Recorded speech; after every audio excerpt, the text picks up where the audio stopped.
జంగాలపల్లికి రావడం ఇదే మొదటిసారి.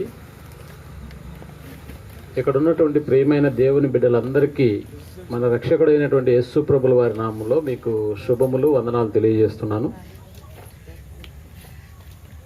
మా సోదరులు పాల్ గారు, కృపా పాల్ గారు 7వ తారీఖున మా గృహ కూడిక ఉంది అని చెప్పాడు. నిజంగా ఆయన గృహం ఇంత పెద్దదని తెలియదు నాకు. మీరందరూ ఆయన గృహ సభ్యులే, అందుకని మీతో పాటు కూడా నన్ను కూడా ఆహ్వానం చేసినాడు. అయితే ఎలాగూ మనం అందరం ఇక్కడ కూడుకున్నాం కాబట్టి కొద్దిగా దేవుని మాటలు విందాం.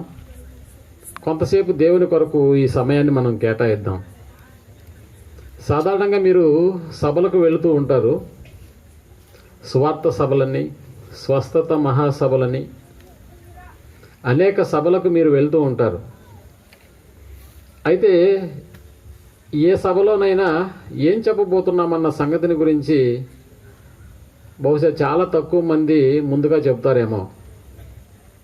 కానీ ఇక్కడ మీకు ఒక అంశాన్ని గూర్చినటువంటి వివరాలను తెలియజేస్తూ, ఈ అంశాన్ని గూర్చినటువంటి ఆలోచన ఎలాంటిదో, బైబిల్ దాని గురించి ఏం చెబుతుందో, దేవుడు దాని గురించి ఎలా ఆలోచిస్తున్నాడో అన్న విషయాలను కొద్ది సమయం పాటు మనం ఆలోచించేద్దాం. అందులో భాగంగానే దేవునికి ఎలాంటి వారు కావాలి, ఎవరికి, దేవునికి ఎలాంటి వారు కావాలి. మీరు అనుకోవచ్చు, దేవునికి అందరూ కావాలి కదండి అని. నిజమే, దేవుడు కోరుకుంటేనే మనం భూమి మీదకి వచ్చినటువంటి వారం. దేవుని యొక్క ఆలోచనల్లో లేకుండా ఉన్నటువంటి ఎవడు కూడా భూమి మీదకి రాడు. మరి భూమి మీదకి వచ్చినటువంటి వాళ్ళందరూ ఆయనకు కావాలి కదా అన్న ఆలోచన మనకు రావచ్చు. నిజమే, అలానే ఉండాలి. అందుకనే ఆలోచనలోకి వెళ్ళాలి. బైబిల్లో ఉన్నటువంటి ప్రతి మాటను శ్రద్ధగా ఆలోచన చేస్తే అద్భుతమైనటువంటి విషయాలు మనకు అర్థమవుతాయి. ప్రియమైనటువంటి వాళ్ళరా, ఈ మహాజ్ఞాన గ్రంథంలో దేవుడు తన మనస్సును ఉంచాడు, మహాజ్ఞానాన్ని పొందుపరిచాడు. ఇది ఒక మహాగని. నువ్వు ఎంత తవ్వుకుంటే తవ్వే కొలది విలువైనటువంటి రత్నాలు, విలువైనటువంటివి అనేకమైనటువంటివి ఇందులో దొరుకుతాయి. ఇది ఒక ఆదివారం మాత్రమే తీసుకెళ్లేటటువంటి గ్రంథం కాదు సుమా. ఏదో ఒక మీటింగుకు తీసుకెళ్లేటటువంటి గ్రంథం కాదు. ప్రతి దినము, ఇంకా చెప్పాలంటే దివారాత్రములు దీనిని ధ్యానించేటటువంటి స్థితిని కలిగి ఉన్నటువంటి వారం మనం. కీర్తనకారుడు చెప్తాడు కదా, యెహోవా ధర్మశాస్త్రమునందు ఆనందించుచు దివారాత్రములు దానిని ధ్యానించువాడు ధన్యుడు అని అంటున్నాడు. ప్రియమైనటువంటి వాళ్ళరా, నిజానికి లోకంలో మన పరిస్థితి ఎలా ఉందంటే, ఏమంటే మాకు అవసరాలు తీరితే చాలండి, ఏ దేవుడైనా పర్లేదు. చూసారా, మనకు అవసరాలు తీరితే సరిపోతుంది, ఏ దేవుడైనా పర్లేదు అనేటటువంటి ఒక స్థితిలోనికి మనం వెళ్ళిపోతూ ఉంటాం ప్రతిసారి. ఇదిగో పలానా దేవుని నమ్ముకోవడం వల్ల నాకు ఈ లాభం జరిగింది, పలానా దేవుని నమ్ముకోవడం వల్ల నాకు పలానాది కలిసి వచ్చింది. అందువల్ల దేవుళ్ళ విషయానికి వస్తే ఇదిగో ఆ దేవుని వల్ల నాకు లాభం జరిగితేనే ఆ దేవుడు అన్నట్లుగానే మనం ఆలోచన చేస్తాం. ప్రేమటువంటి వాళ్ళరా, భూమి మీదకు దేవుడు మనల్ని పంపి మనల్ని కావాలని కోరుకుంటున్నాడు. మనల్ని కావాలని కోరుకుంటున్నటువంటి దేవుని యొక్క ఆలోచనలో మరి దేవునికి ఎలాంటి వారు కావాలి అన్న ప్రశ్న ఏంటి?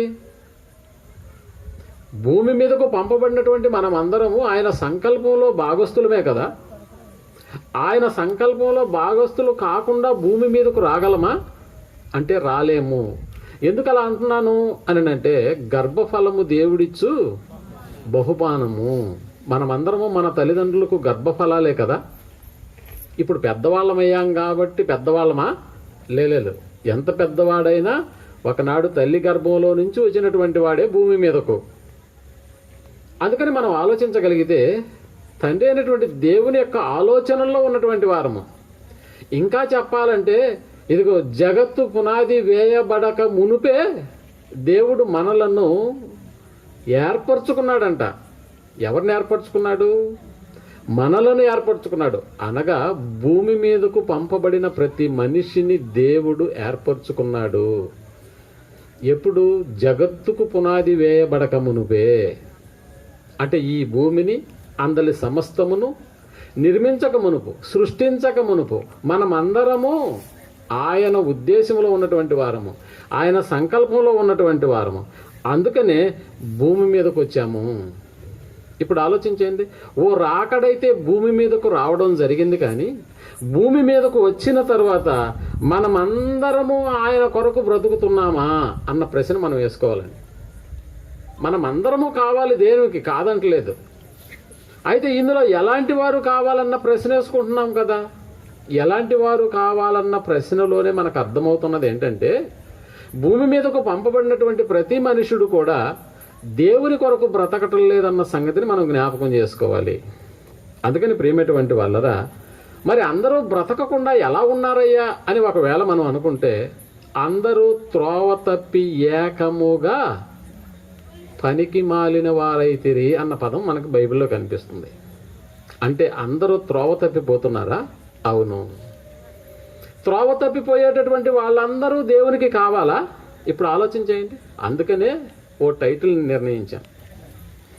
అందుకనే ప్రియమైనటువంటి వాళ్ళు, ప్రారంభంలో దేవుడు భూమి మీదకు పంపబడినటువంటి ఒక ఆదాము కానివ్వండి, ఒక హవ్వమ్మల వీళ్ళ యొక్క పరిస్థితిని మనం అర్థం చేసుకున్నప్పుడు, ఓ తప్పు అనేటటువంటిది ప్రారంభంలోనే దారి తప్పిపోయేటటువంటి దానికి పునాది పడింది.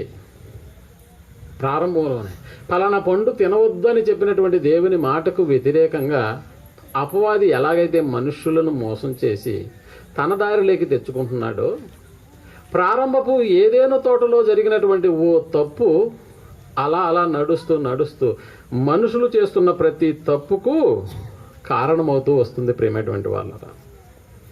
అంటే మనిషి తప్పుల మీద తప్పులు చేసుకుంటున్నాడే తప్ప తాను చేసినటువంటి తప్పేంటో తెలుసుకోవడంలో విఫలమైపోతూ ఉన్నాడు. అందుకని సమాజం ఏమైపోయిందని అంటే పూర్తిగా చెడిపోయింది. చెడిపోయినటువంటి సమాజంలో తన కోసం బ్రతికేటటువంటి పిల్లలు కావాలనుకుంటున్నటువంటి వాడు దేవుడు. బాగా ఆలోచించండి. చెడిపోతున్నటువంటి సమాజంలో తన కొరకు బ్రతకాలని కోరుకుంటున్నటువంటి వాడు దేవుడు. అందుకే తన కొరకు ఆలోచించేటటువంటి మనుషులను కావాలనుకుంటున్నాడు దేవుడు. మనుషులను కావాలనుకుంటున్నాడు. ఒక అరగంట రోడ్డు మీద మీరు చూడండి. మీరు అప్పుడప్పుడు నెల్లూరుకు వస్తూ ఉంటారు కదా, ఈ గ్రామం నుంచి. నెల్లూరుకు వస్తున్నటువంటి మీలో అక్కడ కనిపిస్తున్నటువంటి జనాలు ఏమి పరుగులండి. ఒక రకంగా చూస్తే ఎవడి గోల వాడిదే. ఆ ప్రాంతంలో ఎవడి గోల వాడిదే. ఎలా పరిగెత్తుతూ ఉంటాడో చూడండి. ఒకడు ఉద్యోగం కోసం పరిగెత్తుతూ ఉంటాడు, మరొకడు ఫలానా పని కొరకు పరిగెత్తుతూ ఉంటాడు, ఒకడు వ్యాపారం కోసం పరిగెత్తుతూ ఉంటాడు, ఒకడు కుటుంబం కోసం పరిగెత్తుతూ ఉంటాడు. ఇలా మనం ఆలోచించుకుంటూ వెళ్ళిపోతే జన సముద్రంలాగా నేడున్నటువంటి పట్టణాలు కదులుతూ ఉన్నాయి ప్రియమైనటువంటి వాళ్ళు. చూసారా? అంటే జన సంద్రోహంగా మారిపోతూ ఉన్నాయి. ఎవరిని కదిలించినా కూడా ఓ విందుకు వెళ్ళిపోతున్నట్లుగా, ఓ ప్రయాణానికి సిద్ధమవుతున్నట్లుగా, ఓ వ్యాపారానికి అన్నట్లుగా. ఇదిగో ఇంకా మనం ఆలోచిస్తే వినోదాలకు, విందులకు ప్రతి మనుష్యుడు ఏమైపోతున్నాడు అని అంటే తన పనిలో బిజీగా మారిపోతున్నాడు ప్రియమైనటువంటి వాళ్ళు. మనిషి నాడు ఎలా తయారైపోయాడంటే ఓ 24 గంటల సమయం కూడా వాడికి సరిపోనంత బిజీ అయిపోయినాడు. 24 గంటలు కూడా సరిపోనటువంటి బిజీగా మారిపోయాడు. ఒకప్పుడు మనం అనుకుంటూ ఉంటాం అప్పుడప్పుడు పెద్దోళ్ళ కాలంలో అని. మనకన్నా ఒక ముందు తరంలోకి వెళ్ళి ఆలోచిస్తే, ఇదిగో ఒక ఊర్లో ఒక తాగుబోతున్నాడు అనుకోండి. అతడు జీవితాంతం ఎలా బ్రతుకుతాడంటే ఒక తాగుబోతుగానే బతుకుతాడు. ఒక తిరుగుబోతున్నాడు అనుకోండి. ఇదిగో అతడు చనిపోయేంత వరకు తిరుగుబోతుగానే బ్రతికేటటువంటి మనుషులు మనకు కనిపిస్తారు. ఒక దొంగ ఉన్నాడు అనుకోండి. ఆ దొంగతనాలు చేసుకుంటూనే బ్రతుకుతూ ఉంటాడు. మనకు అప్పుడప్పుడు పోలీస్ స్టేషన్లోకి వెళ్ళి ఏమండి మా ఇంట్లో దొంగతనం జరిగింది అని మీరు కంప్లైంట్ ఇవ్వండి. కరెక్ట్గా పోలీసు వాళ్ళ యొక్క ఆలోచన ఎవరి మీదకి వెళుతుందంటే దొంగతనాలు, అందులో ఇళ్ల దొంగతనాలు చేసే వాళ్ళ బ్యాచ్ ఒక రకంగా ఉంటుంది. మీకు అప్పుడప్పుడు తెలుసు, మీ పొలాలలో మోటార్లు ఉంటాయి కదా, చాలాసార్లు మోటార్లు దొంగతనం చేసేటటువంటి దొంగలు కనిపిస్తూ ఉంటారు. వాడికి వేరే వాటి మీద ధ్యాస ఉండదు, ఎక్కడ మోటార్ ఉందో దాన్నే తీసుకెళ్ళిపోతుంటాడు. నీ ఇంట్లో బంగారు ఉన్నా వాడు పట్టించుకోడు, మోటార్లు దొంగతనానికి స్పెషలిస్ట్ అన్నమాట వాడు. చూసారా? అంటే ఒకడు తాను ఎన్నుకున్నటువంటి దేవుని కార్యక్రమం కాదు, తన సొంత కార్యక్రమాలలో వాడు నిమగ్నమైపోయి మంచి ఎలా మారిపోతాడంటే ఓ చక్కటి అనుభవశాలిగా మారిపోతూ ఉంటాడు. ప్రియమైనటువంటి వాళ్ళరా, ఇలా రాను రాను ఏం జరిగిపోతుందని అంటే ఒక మనిషిలోనే ఒకడు తాగుబోతుగా ఎలా మరణం వరకు తాగుతూ మరణిస్తాడో, ఇప్పుడున్నటువంటి సమాజాన్ని మనం ఆలోచించగలిగితే ఒక తాగుబోతు తిరుగుబోతుగా ఉంటున్నాడు, తిరుగుబోతు మరలా వ్యభిచారిగా ఉంటున్నాడు, వ్యభిచారి కాస్త దొంగగా మారుతూ ఉన్నాడు. అంటే ఒకడిలోనే అనేకమైనటువంటి లక్షణాలు మనకి కనిపిస్తూ ఉంటాయి. ఒకడిలోనే అన్నీ ఉంటాయా? అవును. అంటే ఈనాడు మనిషి ఎలా తయారైపోయాడంటే ఆడే దొంగ, ఆడే తిరుగుబోతు, ఆడే మరొకటి అన్నట్లుగా. చూసారా ప్రేమటువంటి వాళ్ళు? ఇలా విభిన్నమైనటువంటి లక్షణాలు, అంటే దేవునికి సరిపోయేటటువంటి లక్షణాలు ఏ మనుషుల్లో లేకుండా అన్ని లక్షణాలు తానే కలిగి ఉండి దేవునికి దూరంగా బ్రతుకుతున్నటువంటి మనుషులు మనకు తెలుసు. ఒకప్పుడు మనం కూరగాయలు కొనాలంటే కూరగాయల మార్కెట్కి వెళ్ళేవాళ్ళం కదండి. ఆ తర్వాత బియ్యం కొనాలంటే బియ్యం అమ్మేటటువంటి ప్రొవిజన్ షాపుకి వెళ్ళేటటువంటి వాళ్ళం, పలసరుకులు కావాలి అని అంటే. ఇంకా ఫ్రూట్స్ కావాలనుకోండి, ఫ్రూట్ మార్కెట్ ఎక్కడ అని వెతుక్కుంటూ వెళ్ళిపోతాం. అంటే ఒకప్పుడు ఒక్కొక్క వస్తువు ఒక్కొక్క ఏరియాలో మాత్రమే మనకు దొరుకుతూ ఉండేది.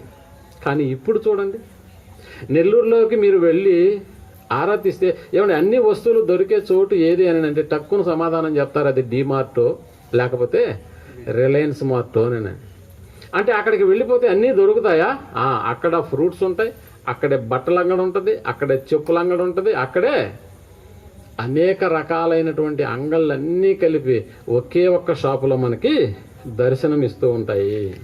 ప్రియమైనటువంటి వాళ్ళరా, ఇవి ఎలాగైతే ఒకే దగ్గర మనకు దొరుకుతున్నాయో వివిధ రకాలైనటువంటి వస్తువులు, మనిషిలో కూడా వివిధ రకాలైనటువంటి దేవునికి వ్యతిరేకమైనటువంటి కార్యక్రమాలు అన్నీ ఉంటున్నాయి ఒకడిలోనే. అందుకనే నేడు మనిషి ఏమైపోయాడంటే ఒక ఆల్రౌండర్గా తయారైపోయాడు. అందుకని ప్రియమైనటువంటి వాళ్ళరా, దేవుడు కావాలనుకునేలా సమాజం ఈరోజు బ్రతుకుతుందా? లేదు. దేవుడు వద్దనుకునేలా సమాజం బతుకుతుంది. సమాజంలో ఉన్నటువంటి పరిస్థితులు ఎలా మారిపోయాయనంటే దేవుడంటే పడినటువంటి వాడుగా, దేవుని గురించి ఆలోచించినటువంటి వాడిగా ఈనాడు ప్రతి సమాజం మారుతూ ఉంది. ప్రతి సమాజం దేవుని గురించి ఆలోచించకుండా వెళ్ళిపోతుంది ప్రేమటువంటి వారు.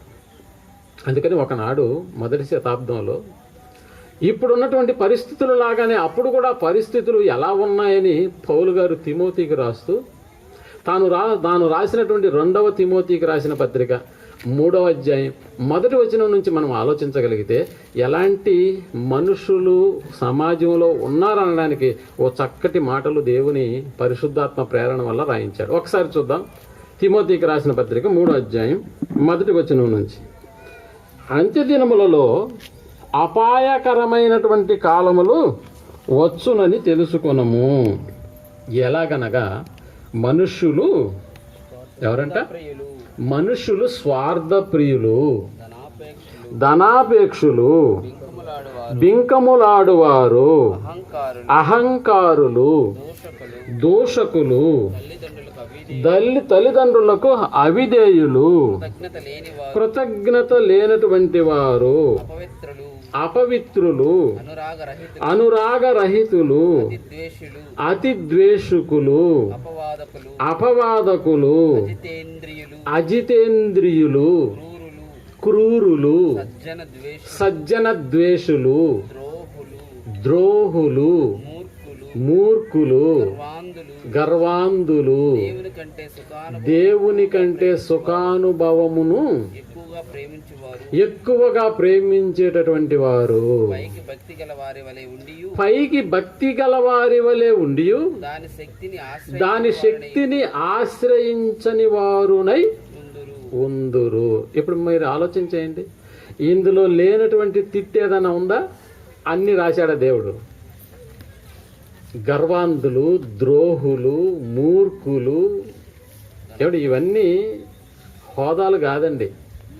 ఒక మనిషిలో ఉంటున్నటువంటి వివిధ రకాలైనటువంటి కోణాలు.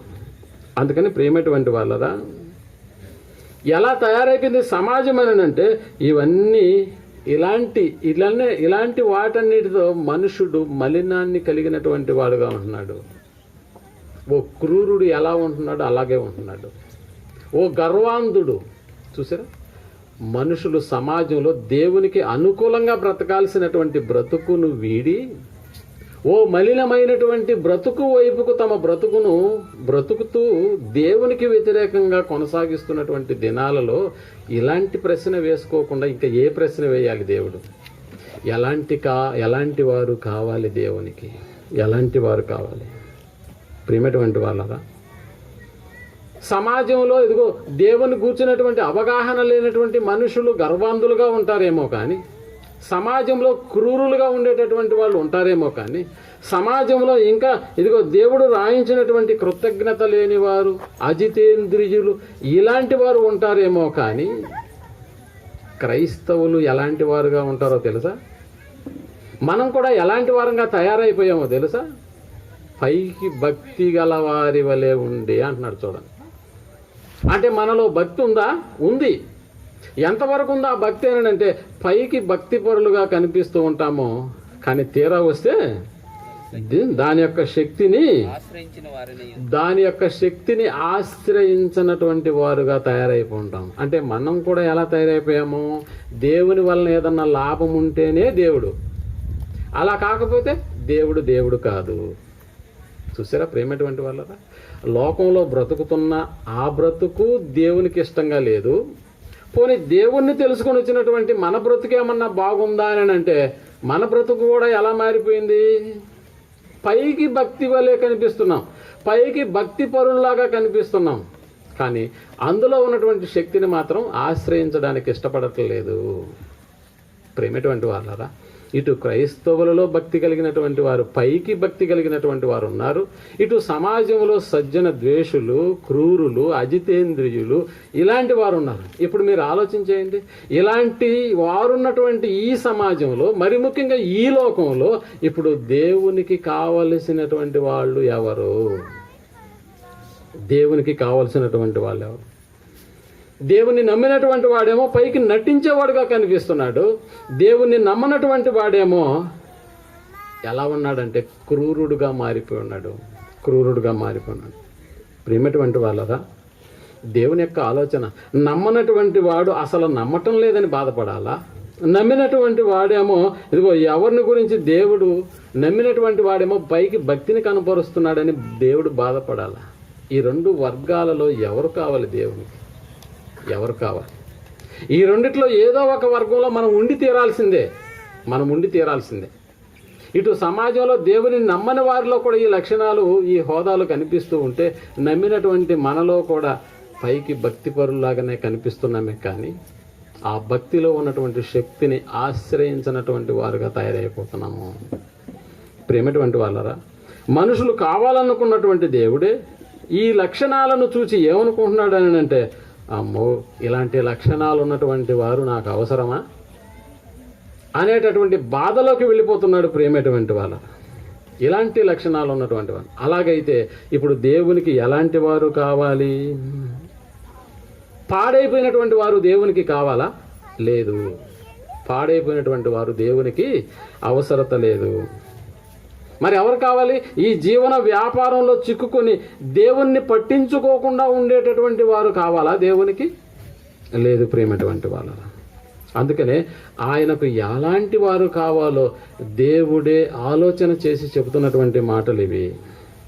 మనం ఈ భూమి మీద ఎలా ఉంటే ఆయనకు నచ్చుతాము ఆ లోకంలో.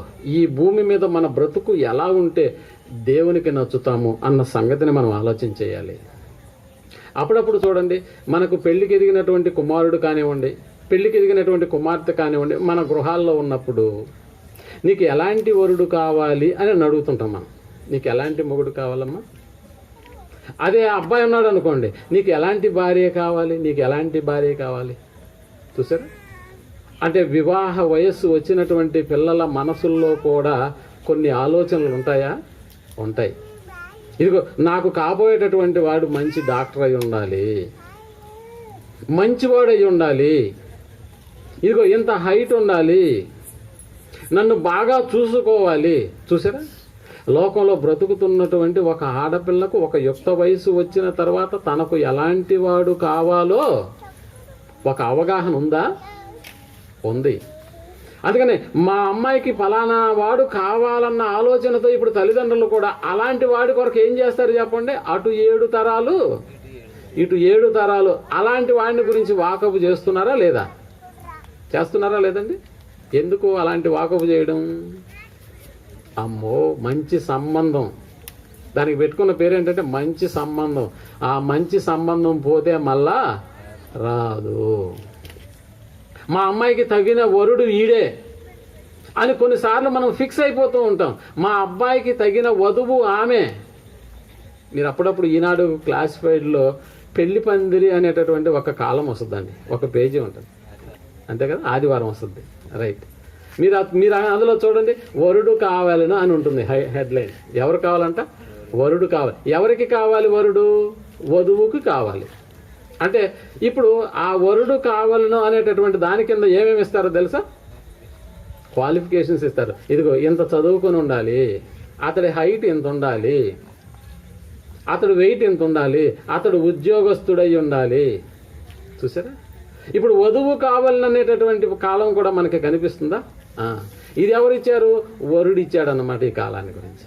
ఇదిగో, నాకు ఎలాంటి ఆమె కావాలని అంటే హైటు, వెయిటు, చూడడానికి అందంగా ఉండాలి. చూసారా ప్రేమటువంటి వాళ్ళ? లోకంలో ఒక్కొక్క వర్గం వాళ్ళు ఏం చేస్తున్నారని అంటే, నాకు ఫలానా లక్షణాలు ఉన్నటువంటి వాడు కావాలి, వాడు నవ్వితే బుగ్గలు చుట్టబడాలి. చూసారా? కొన్ని కోరికలు ఎలా ఉంటున్నాయని అంటే, నీకు నచ్చినటువంటి వాడు కావాలనే నువ్వు చాలా వాటిని నువ్వు ఆలోచనలో ఉంచుకుంటావు. దేవునికి కూడా ఒక టేస్ట్ ఉంది ప్రేమటువంటి వాళ్ళ. దేవునికి కూడా ఒక టేస్ట్ ఉంది. ఆయనకు నచ్చేవారు ఎలా ఉండాలో నిజంగా మనం లేఖనాల్లోకి వెళ్ళి ఆలోచించగలిగితే చాలా ఆశ్చర్యం వేస్తుందండి, చాలా ఆశ్చర్యం. ఆయనకు టేస్ట్ తగ్గట్టుగా ఎవరు కావాలి దేవునికి? నీకంటూ ఒక వధువుగా వరుడికి ఇలాంటిది కావాలని నువ్వెలా కోరుకుంటున్నావో, ఇదిగో పరలోకంలో ఉన్నటువంటి కన్న తండ్రి చెడిపోయిన సమాజం వైపు చూస్తున్న ప్రతిసారి నాకు ఎలాంటి వాడు కావాలి అన్న ఆలోచనతో భూమి వైపు చూస్తున్నాడు ప్రేమటువంటి వాళ్ళరా. ఈ రోజుకి మన ఆలోచనలు నేడు దేవునికి ఆలోచనలకు వేరుగా ఉంటున్నాయి మన ఆలోచనలు. అందుకనే దేవుడు కూడా యెషయా గ్రంథంలో 55:8 వచనంలో, ఇదిగో, నా ఆలోచనలు మీ ఆలోచనలు, నా తలంపులు మీ తలంపులు ఎంత ఎత్తుగా ఉన్నాయని అంటే ఆకాశమునకును భూమికి పైగా అన్నాడు. భూమికి ఆకాశముకు పైగా నా ఆలోచనలు మీ ఆలోచనలు ఏం కావట్లేదు? మ్యాచ్ కావట్లేదు. చూసారా? అప్పుడప్పుడు వధువు వరుడు వివాహానికి సిద్ధమైన తర్వాత వీళ్ళిద్దరి జాతకాలు తీసుకుంటారండి. అమ్మాయి తరపున వారు అబ్బాయి జాతకం తీసుకుంటారు, అబ్బాయి తరపు వారు అమ్మాయి జాతకాన్ని తీసుకుంటారు. ఎందుకు అలా తీసుకోవడం? వీళ్ళిద్దరూ కలిసి ఇద్దరు జాతకాలను తీసుకొని ఒక పండితుడి దగ్గరికి వెళ్తారు. పండితుడి దగ్గరికి వెళ్ళి ఈ ఇద్దరు జాతకాలను ముందు పెట్టి, అయ్యా ఏంటి వీళ్ళ పరిస్థితి అని అంటే, అమ్మ జాతకం ప్రకారం అయితే వీళ్లకు పెళ్లి జరిపించకూడదు అంటే, జాతకం ఏం కాలేదు, మ్యాచ్ కాలేదు. నిజంగా నన్ను అడిగితే ఎవరి జాతకంతో పెళ్లి కుమార్తె యొక్క జాతకం మ్యాచ్ అవ్వాలో తెలుసా? ఆ ఇంటిలో ఉన్నటువంటి అత్త జాతకం కోడల జాతకం కలిస్తేనే కాపురం బాగుంటుంది. ఈ సంగతి సమాజానికి తెలియక ఎవరి జాతకాలు చూస్తుంటారు వీళ్ళిద్దరూ? అమ్మాయిదే అబ్బాయిదే చూస్తుంటారు. అమ్మాయిది అబ్బాయిది చూసినప్పుడు వీళ్ళకి అనిపించేది ఏంటంటే, ఇదిగో ఈ ఇద్దరు జాతకాలు కలవలేదండి, అందువల్ల మాకు మీ అమ్మాయి వద్దు, మీకు మా అబ్బాయి వద్దు అనుకుంటారు. అంటే మ్యాచ్ అయ్యేటటువంటి మరొక జాతకం కోసం వెతుకుతూ ఉంటారు. నిజానికి చూడవలసింది ఎవరి జాతకాలు? అత్తా కోడల జాతకాలు బాగుంటేనే ఆ కాపురం బాగుంటుంది. భర్తదే ఉంది, ఉదయం ఆఫీస్కి వెళ్తాడు, సాయంత్రం ఇంటికి వస్తాడు, కూర్చోమంటే కూర్చుంటాడు, పోయి రమ్మంటే పోయి వస్తాడు. కానీ అత్త అలాంటిది కాదే. అంట్లు దోముతున్న ప్రతిసారి నీకు ఎవరు నేర్పించారు ఈ పని అని తనను తిట్టడం మాత్రమే కాకుండా ఎవరిని కూడా అందులో కలుపుతుందో తెలుసా? తల్లిదండ్రులను కూడా కలుపుతుంది. అందుకని ఎవరి జాతకాలు మ్యాచ్ అవ్వాలి? ఇక్కడ అత్తాకోడల జాతకాలు మ్యాచ్ అవ్వాలి, బాగా గుర్తుపెట్టుకోండి. అలాగే మనం కూడా రేపు పరలోకంలోకి వెళ్ళి ఆయనతో ఉండాలని అంటే అది 1 సంవత్సరం కాదు ప్రియమైనటువంటి వాళ్ళరా, కోట్ల సంవత్సరాలు దేవునితో మనం ఉండాలని అంటే ఇప్పుడు ఎవరి జాతకాలు మ్యాచ్ అవ్వాలి చెప్పండి? భూమి మీద ఉన్న మన జాతకం, పరలోకంలో ఉన్నటువంటి దేవుని జాతకం. అంటే ఇక్కడ జాతకం అని అంటే మరోలాగా భావించొద్దు. జాతకాలంటే మనస్సులు, ఆలోచనలు ప్రియమైనటువంటి వాళ్ళ. అందుకనే చెప్తున్నాడు మ్యాచ్ కావట్లేదు మీన. ఒకసారి యెషయా గ్రంథం 58వ అధ్యాయం ఒకసారి చూడండి. ఈ మ్యాచింగ్ గురించి చెబుతూ దేవుడు, మీ త్రోవలు నా త్రోవల వంటివి కావు, నా తలంపులు మీ తలంపుల వంటివి కావు. ఆకాశములు భూమికి పైగా ఎంత ఎత్తుగా ఉన్నవో మీ మార్గముల కంటే నా మార్గములు, మీ తలంపుల కంటే నా తలంపులు అంత ఎత్తుగా ఉన్నాయి. ప్రియమైనటువంటి వాళ్ళరా, అప్పుడప్పుడు ఉద్యోగాల వేటలో మనకి కనిపిస్తుంటారు, వాంటెడ్ ఫర్ జాబ్స్ అని. కొన్ని కంపెనీలు మనకు తెలిసి నాడు కృష్ణాపట్నం పోర్ట్లో చాలా కంపెనీలు వచ్చేస్తున్నాయండి.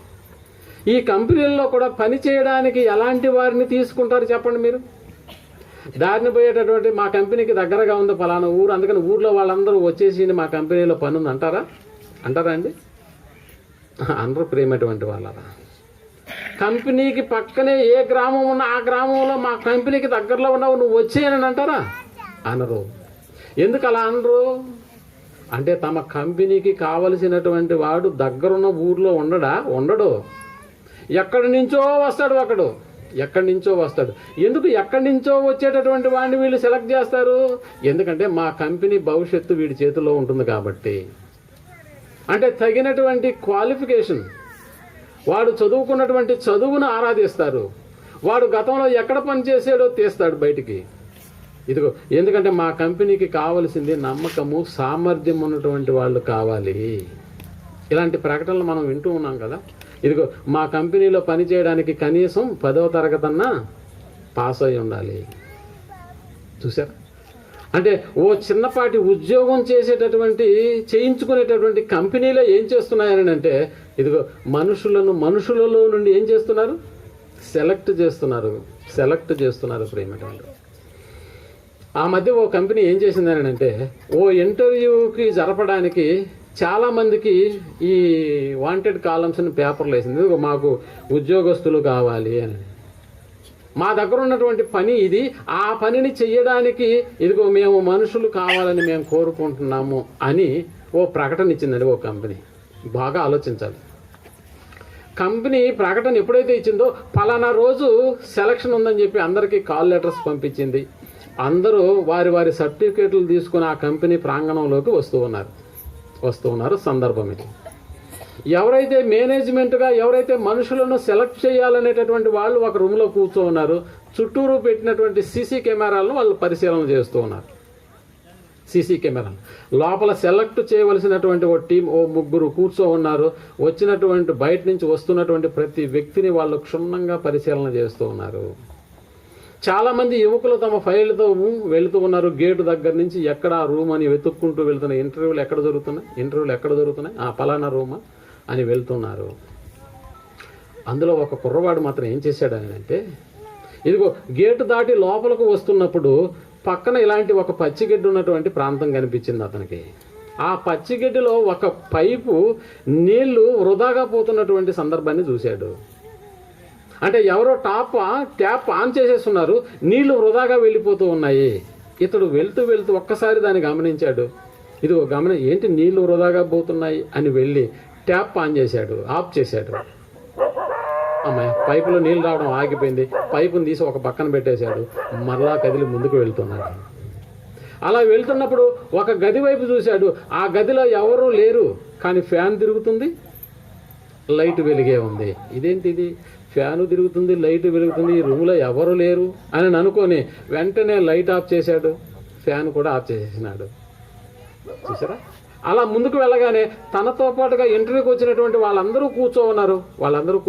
వాళ్ళల్లో ఇతను కూడా వెళ్ళి కూర్చున్నాడు, సర్టిఫికేట్లు దగ్గర పెట్టుకున్నాడు. ఈ లోపల రూమ్లో నుంచి ఒక వ్యక్తి వచ్చాడు. ఎవరైతే సెలెక్ట్ చేయాలనుకున్నటువంటి టీం 3 ఉన్నారో ఆ 3లో నుంచి ఒకడు బయటకు వచ్చి, ఏమండి ఇంటర్వ్యూ పూర్తి అయిపోయింది, అందువల్ల మీరందరూ వెళ్ళొచ్చు, పలానా అబ్బాయి ఉంటే సరిపోతుంది అని అన్నాను.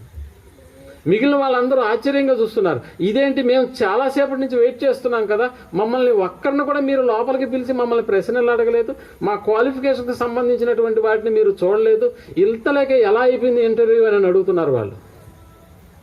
నిజానికి ఏం జరిగిందో తెలుసా? వీళ్ళే కావాలని లైట్లు వేశారు, వీళ్ళే కావాలని ఫ్యాన్ ఆన్ చేశారు, వీళ్ళే కావాలని పైపును ట్యాప్ ఆన్ చేసి పెట్టారు. చూసారా?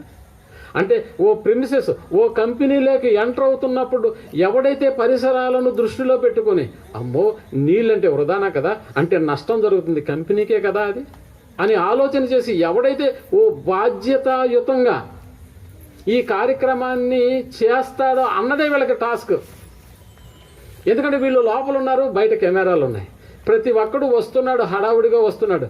ఏంటి బ్రదర్, ఏమైనా డబ్బులు ఇవ్వాలా మనం ఉద్యోగానికి, ఏమైనా రికమెండేషన్ ఇవ్వాలా ఈ ఉద్యోగంలో చేరాలంటే అని ఇలా డిస్కషన్లో పడిపోయారే తప్ప చుట్టుపక్కల జరుగుతున్నటువంటి వాటి విషయంలో ఎవడు కూడా బాధ్యతగా వ్యవహరించలేదు. కానీ ఏ కుర్రవాడైతే బాధ్యతగా వ్యవహరించాడో ఆ కుర్రవాడిని వాళ్ళు ఏం చేశారు, సెలెక్ట్ చేశారు. అంటే ఇలాంటి వాడు కావాలా మా కంపెనీకి? అవును, కంపెనీ ఆస్తే నీ ఆస్తిగా భావించేటటువంటి వాడు కావాలి. అందుకనే ఇంటర్వ్యూలు అనేది మామూలుగా జరుగుతూ ఉంటాయి. లేదు ఇలాగే నిన్ను చూసాము, ఇదిగో నువ్వు చాలా బాధ్యతగా వ్యవహరించావు, అందువల్ల నువ్వే మా కంపెనీకి కావాలి అని, ఇదిగో అతను చేసినటువంటి కార్యక్రమాలను బట్టి ఆ కంపెనీ వాళ్ళు ఏం చేశారు, అతన్ని తన ఉద్యోగంలోకి, తన కంపెనీలో తమతో పాటుగా ఉద్యోగంలోకి తీసుకున్నారు. ఇప్పుడు మీరు ఆలోచించేయండి, లోకంలో ఉన్నటువంటి ఆయా డిపార్ట్మెంట్లు, ఓ పోలీసు వ్యవస్థను మీరు ఆలోచిస్తే పోలీసు వారు ఎవరినంటే వాళ్ళని తీసుకుంటారా అండి? లేదు. అలాగే ఒక పైలట్ నడపాలనుకోండి, ఓ విమానం నడిపేటటువంటి వారు కావాలనుకోండి, ఎవరినంటే వాళ్ళని తీసుకుంటారా? పోనీ విమానంలో పనిచేసేటటువంటి ఎయిర్ హోస్టెస్ ఉంటారు, మీకు తెలుసు బాగా. ఈ ఎయిర్ హోస్టెస్ కూడా ఎలాగున్నా పర్లేదమ్మా నువ్వు వచ్చేసి అని అంటారా? లేదు. వీళ్ళల్లో సమ్ క్వాలిటీస్ ఉండాలి. అంటే ఆ కంపెనీకి అనుకూలంగా ఉండేటటువంటి లక్షణాలు వీరిలో ఉండాలి. ఇప్పుడు ఆలోచించేయండి, దేవునిది కూడా ఒక డిపార్ట్మెంట్ ప్రేమటువంటి వాళ్ళ, దేవునిది కూడా ఒక డిపార్ట్మెంట్. ఏ డిపార్ట్మెంట్ అయింది అని అంటే డివైన్ డిపార్ట్మెంట్, పరలోక సంబంధమైనటువంటి వ్యవస్థ.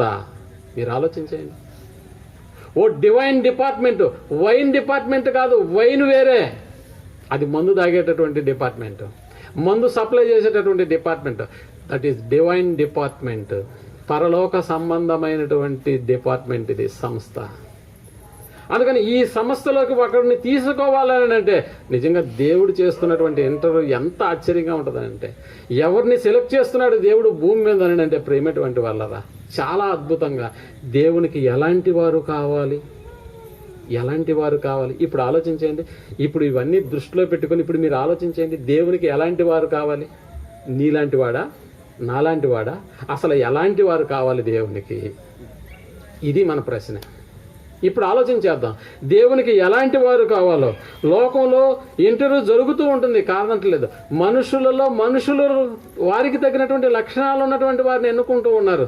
ఇదిగో వీడైతే సరిపోతాడు, మా అమ్మాయికి ఇతనైతే జోడి, మా అబ్బాయికి ఈ అమ్మాయి అయితే ఓకే అనుకుని వారి ఆలోచనల ప్రకారం మరొకరిని ఏం చేసుకుంటారంటే సెలెక్ట్ చేసుకుంటారు. దేవునికి కావలసిన లక్షణాలు వేరే ప్రియమైనటువంటి వాళ్ళ. దేవుని యొక్క వ్యవస్థలోకి కావలసినటువంటి మనుషుల యొక్క లక్షణాలు వేరుగా ఉండాలి. మనుషుల యొక్క లక్షణాలు వేరుగా ఉండాలి. ఇప్పుడు చూడండి, దేవుడు ఓ వ్యక్తిని సెలెక్ట్ చేశాడు.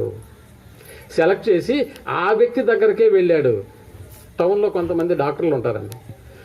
మామూలుగా మనం వెళితే డాక్టర్ దగ్గరికి వెళ్ళాలంటే ముందుగా ఓ సిస్టర్ దగ్గర పేరు రాయించుకోవాలి, ఆ తర్వాత లోపలికి వెళ్ళాలి, మన పేరు నంబర్ వచ్చిన తర్వాత. కానీ కొంతమంది డాక్టర్లు ఉన్నారు నెల్లూరులో. వాళ్ళు ఏం చేస్తారంటే వచ్చిన పేషెంట్లను వరుసగా కూర్చోబెట్టమ్మా అంటాడు డాక్టరు. అందుకని డాక్టర్ ఎక్కడ ఉంటాడంటే రూమ్లో ఉండడు, డాక్టరే దగ్గరకు వస్తుంటాడు. ఇదిగో ఇక్కడ కూర్చున్న ఫస్ట్ ఆ డాక్టర్కి ఆ పేషెంట్ దగ్గరికి వెళ్తాడు, ఆయన నీకేంటి ప్రాబ్లం అడతాడు, రాస్తాడు, ఆ తర్వాత అతను వెళ్ళిపోతాడు. మళ్ళీ సెకండ్ అంటే డాక్టరే ప్రజల దగ్గరకు వచ్చి ఏం చేస్తాడని అంటే ట్రీట్మెంట్ ఇచ్చేసి వెళ్తూ ఉంటాడు. ఇప్పుడు చూడండి, మనిషిని పరలోకంలోకి అప్పుడే తీసుకెళ్ళలేడు కాబట్టి దేవుడు ఇప్పుడు పరలోకంలో ఉన్నటువంటి దేవుడే ఓ మనిషి దగ్గరకు వచ్చి ఇదిగో నువ్వు నాకు కావాలి అని అంటున్నాడండి. ఎవరా వ్యక్తి? ఆ వ్యక్తి ఎవరో కాదు, మోషే. మీకు తెలుసు కదా, మోషేని గురించి నేను పెద్దగా మీకు పరిచయం చేయాల్సినటువంటి అవసరత లేదు, ఎందుకంటే చాలామంది క్రైస్తవులు. అయినా కూడా ముచ్చుకు కొన్నిసార్లు మోషేను గురించినటువంటి కొన్ని సందర్భాలు మనకు తెలిసేమో. కానీ ఇప్పుడు దేవుని యొక్క సెలక్షన్లోకి వెళ్ళి దేవుని వెనకాల నిలబడి ఇప్పుడు మోషే నువ్వు నాకు కావాలి అంటున్నాడు. మోషే నువ్వు నాకు కావాలి, నువ్వు నాకు కావాలి అంటున్నాడు. ఆ సందర్భాన్ని చూడండి, ఈ నిర్గమాకాండం 4వ అధ్యాయం 1వ వచనం నుంచి మనం ఆలోచించగలిగితే చాలా చక్కటి ఇక్కడ సంభాషణ మనకి కనిపిస్తూ ఉంటుంది. దేవుని యొక్క ఇంటర్వ్యూ మనకు కనిపిస్తూ ఉంటుంది. ఆ ఇంటర్వ్యూలో ఏం చెప్తున్నా చూడండి, నిర్గమాకాండం 4వ అధ్యాయం 1వ వచనం నుంచి మనం ఆలోచించగలిగితే, చిత్తగించుము, వారు నన్ను నమ్మరు, నా మాట వినరు, యెహోవా నీకు ప్రత్యక్షము కాలేదు అని నందరు అని ఉత్తరమియ్యగా అందుకు యెహోవా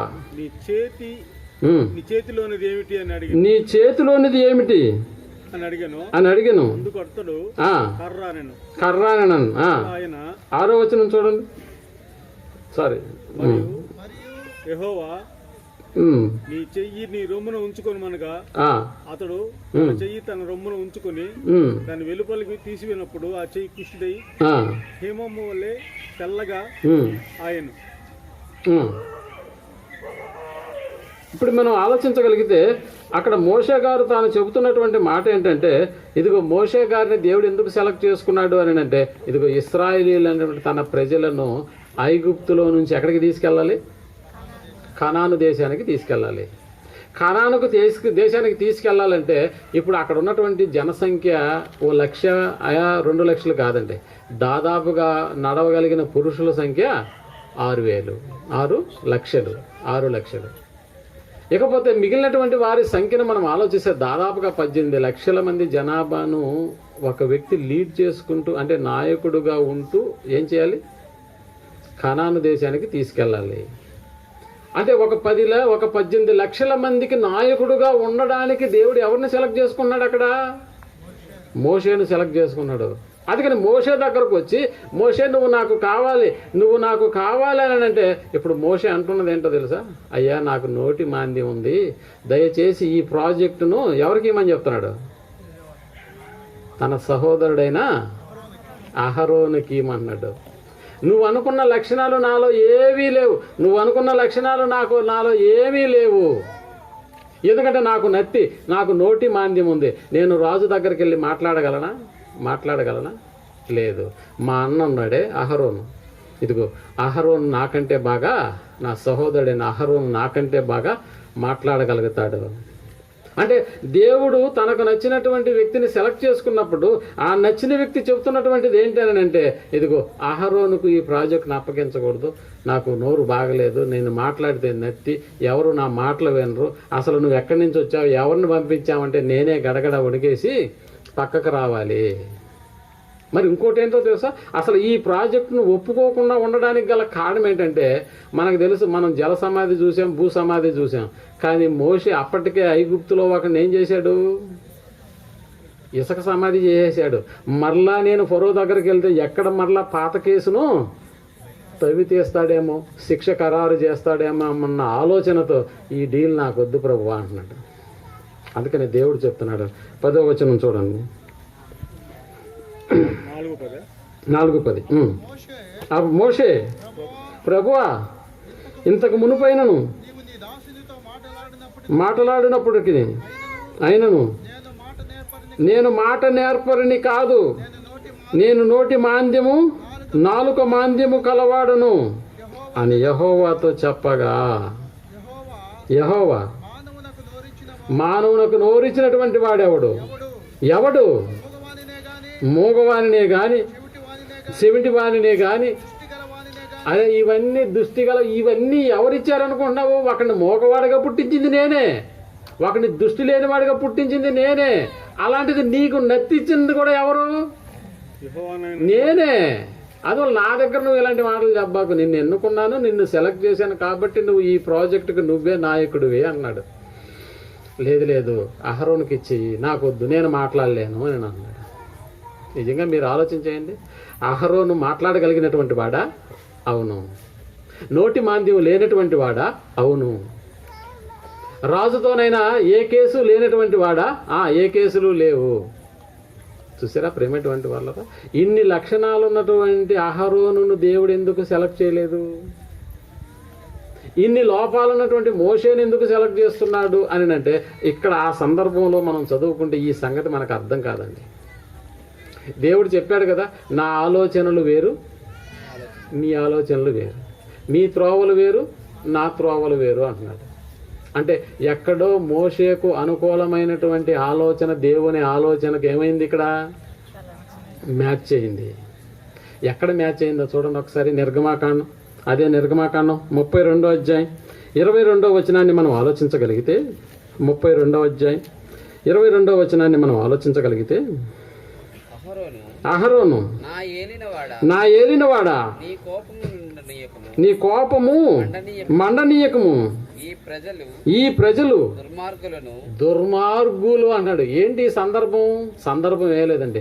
దేవుడు ఎలాగోలా మోషేను ఒప్పించాడు, ఆ తర్వాత అరణ్యంలోకి తీసుకెళ్ళాడు, డీలు ప్రారంభమైపోయింది. ఆ తర్వాత ఇదిగో మోషే నువ్వు 40 రోజులు ఆ కొండ మీదకి రా, మనం డిస్కషన్ చేసుకోవాలి అని అన్నాడు. ఈ 40 రోజులు మోషే ప్రజల మధ్య లేనప్పుడు ఇన్ఛార్జి పదవి ఎవరికి ఇచ్చాడు? ఇప్పుడు ఎవరికి ఇచ్చాడండి? అహరోనుకి ఇచ్చాడు. ఎప్పుడైతే మోషే గారు కొండ మీదకి వెళ్ళి 40 రోజులు అక్కడ ఉన్నాడో, ఈ 40 రోజుల్లో ఇన్ఛార్జిగా ఉన్నటువంటి అహరోను దగ్గరకు ప్రజలు వచ్చారు. ఏ ప్రజలు? ఇశ్రాయేలీలు. ఎందుకంటే ఇప్పుడు ఇన్ఛార్జ్ ఈయనే కదా. ఇలా వచ్చినప్పుడు వాళ్ళు ఏం చెప్తున్నారని అంటే, ఇదిగో మోషే ఏమాయనో మాకు తెలియదు, ఆయన పోయి ఇన్ని రోజులయ్యింది, నిన్ను నాయకుడిగా ఉంచేసిపోయినాడు, ఇప్పుడు నువ్వు మాకేం చేయాలని అంటే, మా ముందర నడుచుటకు మాకొక దూడను చెయ్యి అన్నారండి. అదే మాకు దేవుడు, నువ్వు చేస్తావా చంపమంటావా? ఇదే ఒక మాట మీద ఉన్నారండి ప్రజలందరూ కలిసి. మాకు ఆ దూడే మాకు దేవుడు, మా ముందర నడిచినటువంటి ఆ దూడే మాకు దేవుడుగా ఉంటుంది. ఎందుకంటే మోషే ఏమైపోయాడో తెలియదు కదా.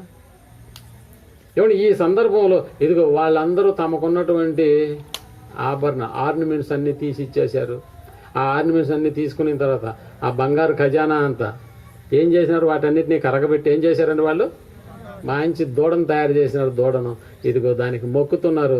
ఇదే మమ్మల్ని ఐగుప్తులో నుంచి తీసుకొచ్చినటువంటి దేవుడు లేక దేవత అని దానికి సాగిలపడి మొక్కుతున్నారు.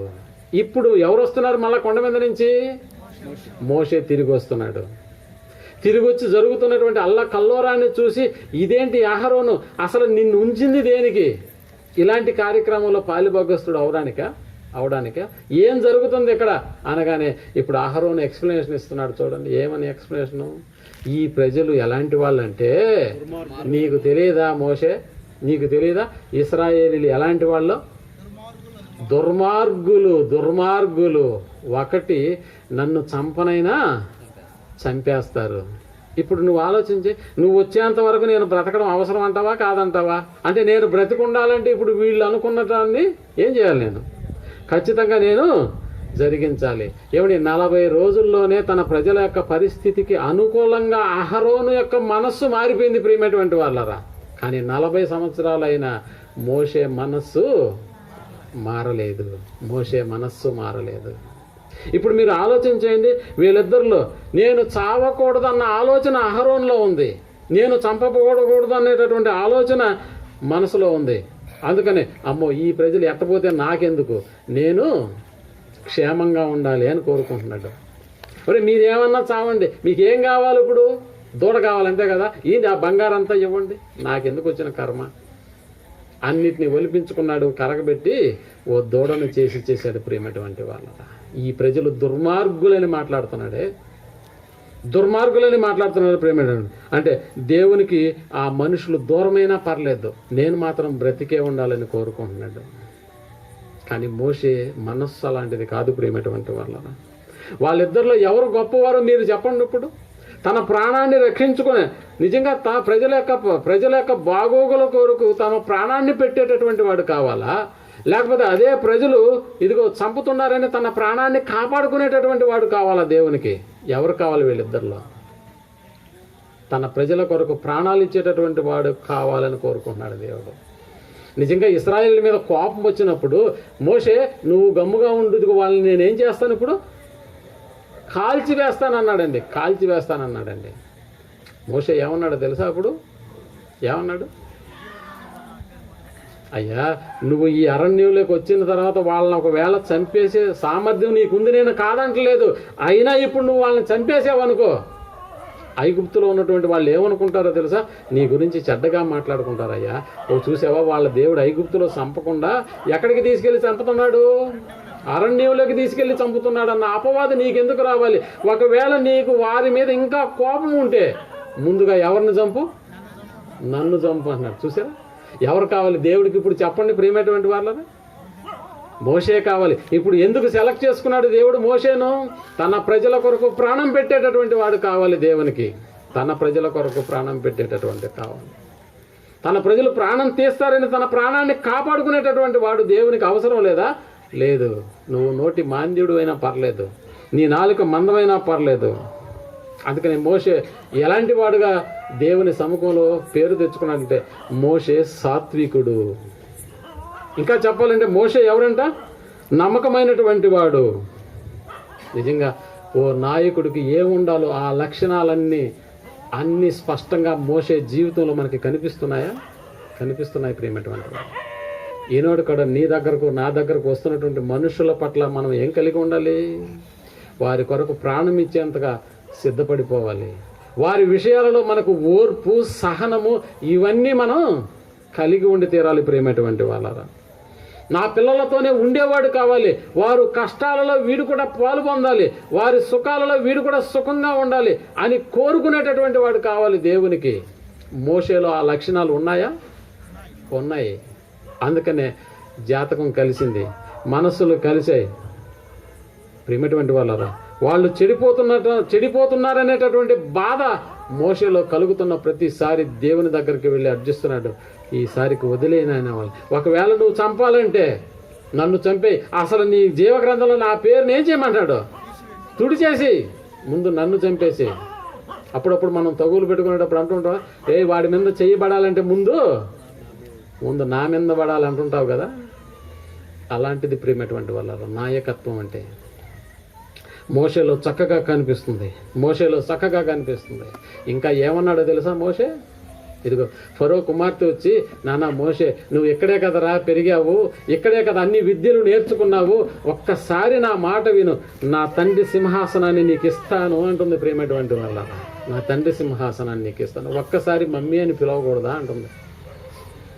నన్ను అమ్మ అని పిలువు ఒక్కసారి అన్నప్పుడు, అమ్మా ఇదిగో మీ నాన్న నన్ను చంపాలనుకున్నప్పుడు నన్ను కాపాడినటువంటి పరలోకపు నా కన్న తండ్రి ఇదిగో ఒకవేళ కూర్చుంటే నేను ఆయన సముఖంలో ఉన్న సింహాసనం మీద కూర్చుంటాను తప్ప నీ తండ్రి కూర్చున్నటువంటి సింహాసనం మీద నేను కూర్చోనంటే కూర్చోను అని అన్నాడు ప్రియమైనటువంటి వాళ్ళ. ఫరో సింహాసనం అంటే మీరు ఆలోచించేయండి, ఓ చక్రవర్తి సింహాసనం, తన ప్రజలను బాగా చూసుకునేటటువంటి ఒక అపూర్వమైనటువంటి అవకాశం ఆ రోజు మోషేకు వచ్చినా కూడా మోషే ఏమన్నాడో తెలుసా? ఏమన్నాడు? తన ప్రజలతో నింద అనుభవించడమే మేలని యోచించాడు. హెబ్రీలకు రాసిన పత్రిక 11:24 మనం ఆలోచించగలిగితే చక్కటి మాటను దేవుడు రాయించాడు ప్రియమైనటువంటి వాళ్ళ. ఏమని రాశాడు చూడండి 11:24, హెబ్రీయులకు రాసినటువంటి పత్రికలో మనకు కనిపిస్తున్నటువంటి మాట.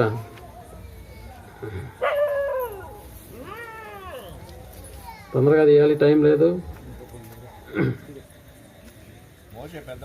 మోషే పెద్దవాడైనప్పుడు విశ్వాసమును బట్టి ఐగుప్తు ధనము కంటే క్రీస్తు విషయమైన నింద గొప్ప భాగ్యమని ఎంచుకున్నాడు. ఏది భాగ్యమని ఎంచుకుంటున్నావు ఈరోజు నువ్వు? ఓ సింహాసనం భాగ్యమని అనుకుంటున్నావా? ఓ అధికారం భాగ్యమని అనుకుంటున్నావా? లేదు ప్రియమైనటువంటి వాళ్ళరా, దేవునికి ఎలాంటి వాడు కావాలో తెలుసా? ఎంత గొప్ప అధికారం వచ్చినా కూడా దానిని త్యాగం చేసి నా ప్రజలతో బాధ అనుభవించడమే నాకు మేలనుకునేటటువంటి వాడండి మోషే. ఏదైనా సింహాసనం ఇస్తే ఆయన ఇవ్వాలి నాకు. నువ్విచ్చేది ఏంటి తల్లి? ఈ సింహాసనంలో కూర్చుంటే నేను ఎన్నేళ్ళు పరిపాలన చేయగలను? ఓ 5 ఏళ్ళ, ఓ 10 ఏళ్ళ? ఆ తర్వాత నేను కూడా ఏమైపోవాలి? చనిపోవాలి. వదులుకునే సింహాసనం నాకు వద్దమ్మా, నా తండ్రి ఇచ్చేటటువంటి సింహాసనమే నాకు ముద్దమ్మా అంటాడు ప్రియమైనటువంటి వాళ్ళరా. ఆలోచించేయండి. ఓ నాయకుడికి ఉండవలసినటువంటి లక్షణాలు, త్యాగం చేయగలిగినటువంటి ఆ పరిస్థితి, ఆ లక్షణం ఉందా మనలో? అందుకని మోషేను సెలెక్ట్ చేసుకున్నాడు ప్రియమైనటువంటి వాళ్ళు. ఓ డివైన్ డిపార్ట్మెంట్కి కావలసినటువంటి వాడు మోషే. చూసారా ప్రియమైనటువంటి వాళ్ళు? ఇంకా ఎవరు కావాలి? మోషేను గురించి రాస్తూ అదే హెబ్రీయులకు రాసిన పత్రిక 3వ అధ్యాయం 5వ వచనాన్ని మనం ఆలోచించగలిగితే, హెబ్రీయులకు రాసిన పత్రిక 3వ అధ్యాయం 5వ వచనాన్ని మనం ఆలోచించగలిగితే, ముందు చెప్పబో సంగతులకు సాక్షార్థముగా మోషే పరిచారకుడై ఉండి దేవుని ఇల్లంతటిలో నమ్మకముగా ఉండెను. మోషే సాత్వికుడు, నమ్మకం కలిగినటువంటి వాడు ప్రియమైనటువంటి వాళ్ళ. తన జీవితంలో ఎన్ని లక్షణాలను కలిగి ఉన్నాడో ఆ లక్షణాలన్నీ దేవుడు కోరుకున్నటువంటి లక్షణాలు. దేవుడేమో పరలోకంలో ఉన్నాడు, మోషే ఏమో భూమి మీద ఉన్నాడు ప్రియమైనటువంటి వాళ్ళ. ఇప్పుడు ఆలోచించేయండి, కలిశాయా మనసులు? అంటే కలిశాయి. అందుకని మోషేను సెలెక్ట్ చేసుకున్నాడు ఆ తరంలో. ఆ తర్వాత కాలాల్లో దేవుడు మరలా ఎవరిని సెలెక్ట్ చేసుకున్నాడో తెలుసా? దావీదు. నేను యెష్షయి కుమారుడైన దావీదును కనుగొంటిని, అతడు నా ఉద్దేశములన్నీ నెరవేర్చునని అతనిని గూర్చి సాక్ష్యము చెప్పినటువంటి దేవుడు ప్రేమటువంటి వాళ్ళరా. ఆ తర్వాత కాలాల్లో కోరుకున్నది ఎవరినో తెలుసా? దావీదు. నువ్వే కావాలి నాకు, నువ్వే కావాలి. చూడండి దావీదుని గురించి రాయబడినటువంటి మాటలు. కీర్తనల గ్రంథం 78వ అధ్యాయం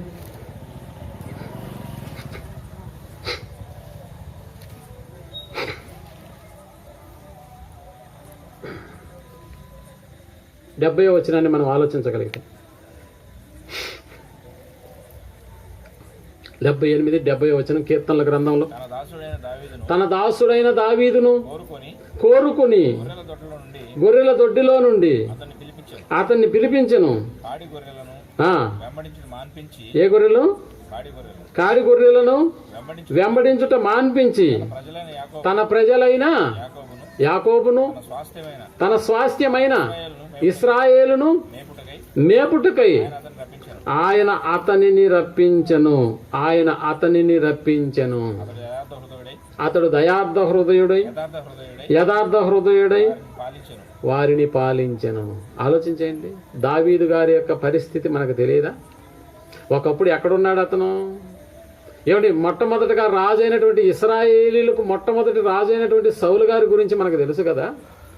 ఆ సౌలు గారు చేసినటువంటి చిన్న కార్యక్రమం వల్ల సౌలును రాజ్యము నుండి, సింహాసనం నుండి దేవుడు తొలగించిన తరువాత ఇప్పుడు మరొకరిని సెలెక్ట్ చేసేసినాడు దేవుడు. ఆ సంగతి చెప్తున్నాడు సమూయేలుకి, ప్రవక్త అయిన సమూయేలుకి. ఒకసారి 2వ సమూయేలు గ్రంథం 16వ అధ్యాయం 1వ వచనాన్ని మనం ఆలోచించగలిగితే, సమూయేలు 2వ గ్రంథం 16వ అధ్యాయం 1వ వచనాన్ని మనం ఆలోచించగలిగితే చక్కటి మాటను దేవుడు రాయించాడు ప్రేమటువంటి వాళ్ళ.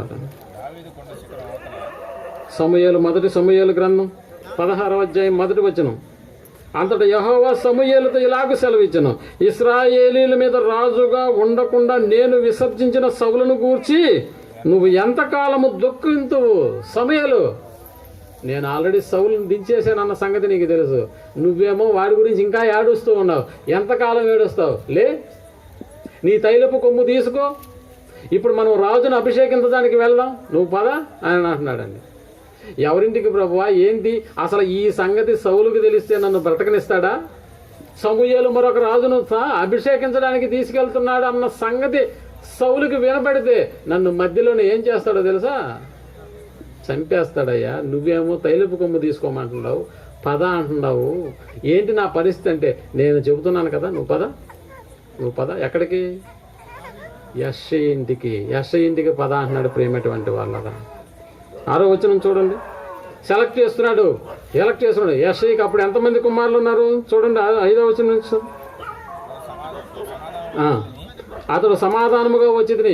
ఏమిటి? ప్రవక్త ఆ ఊర్లోకి రాగానే ప్రవక్త వస్తున్నాడని తెలుసుకున్న ఆ ఊరి ప్రజలు, అమ్మో సమూయేలు గారు వస్తున్నారు. ఏంటి సమూయేలు గారు? అయ్యా మీరు కోపంతో వస్తున్నారా మా ఊరికి? ఏం జరగబోతుంది మా ఊర్లో? మీరు కోపంతో వస్తే మా ఊరు నాశనం అయిపోతుంది. మీరు చెప్పండి, ఆగండి. మీరు కోపంతో వస్తున్నారా సమాధానంగా వస్తున్నారా అన్నప్పుడు సమూయేలు చెప్తున్నాడు, నేను సమాధానంగానే వస్తున్నాను, మీరేం భయపడాల్సిన అవసరం లేదు. యెషయి ఇల్లు ఎక్కడ అంటున్నాడు. నేరుగా వచ్చేసాడు యెషయి ఇంటి దగ్గరికి. చూడండి.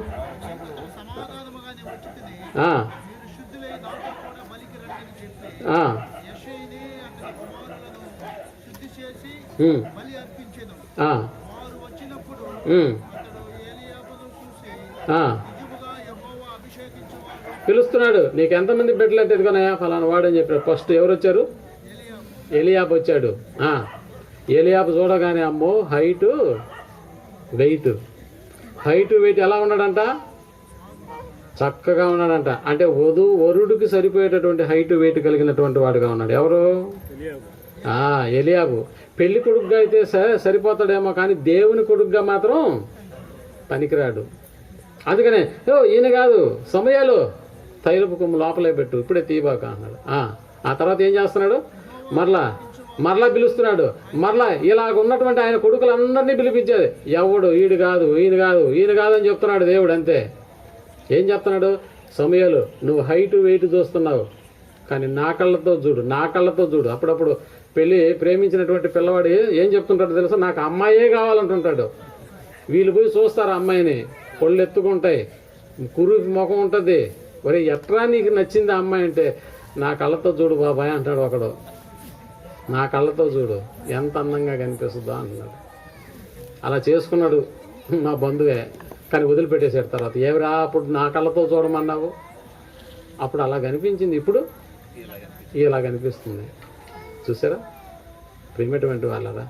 మనుషులు పై రూపమును వాడి ఎత్తును చూస్తారేమో, కానీ నేను హృదయపు అంతరంగాన్ని చూసేటటువంటి వాడిని అంటున్నాడు. దేవునికి కావాల్సింది ఏంటి మనుషులలో అంటే?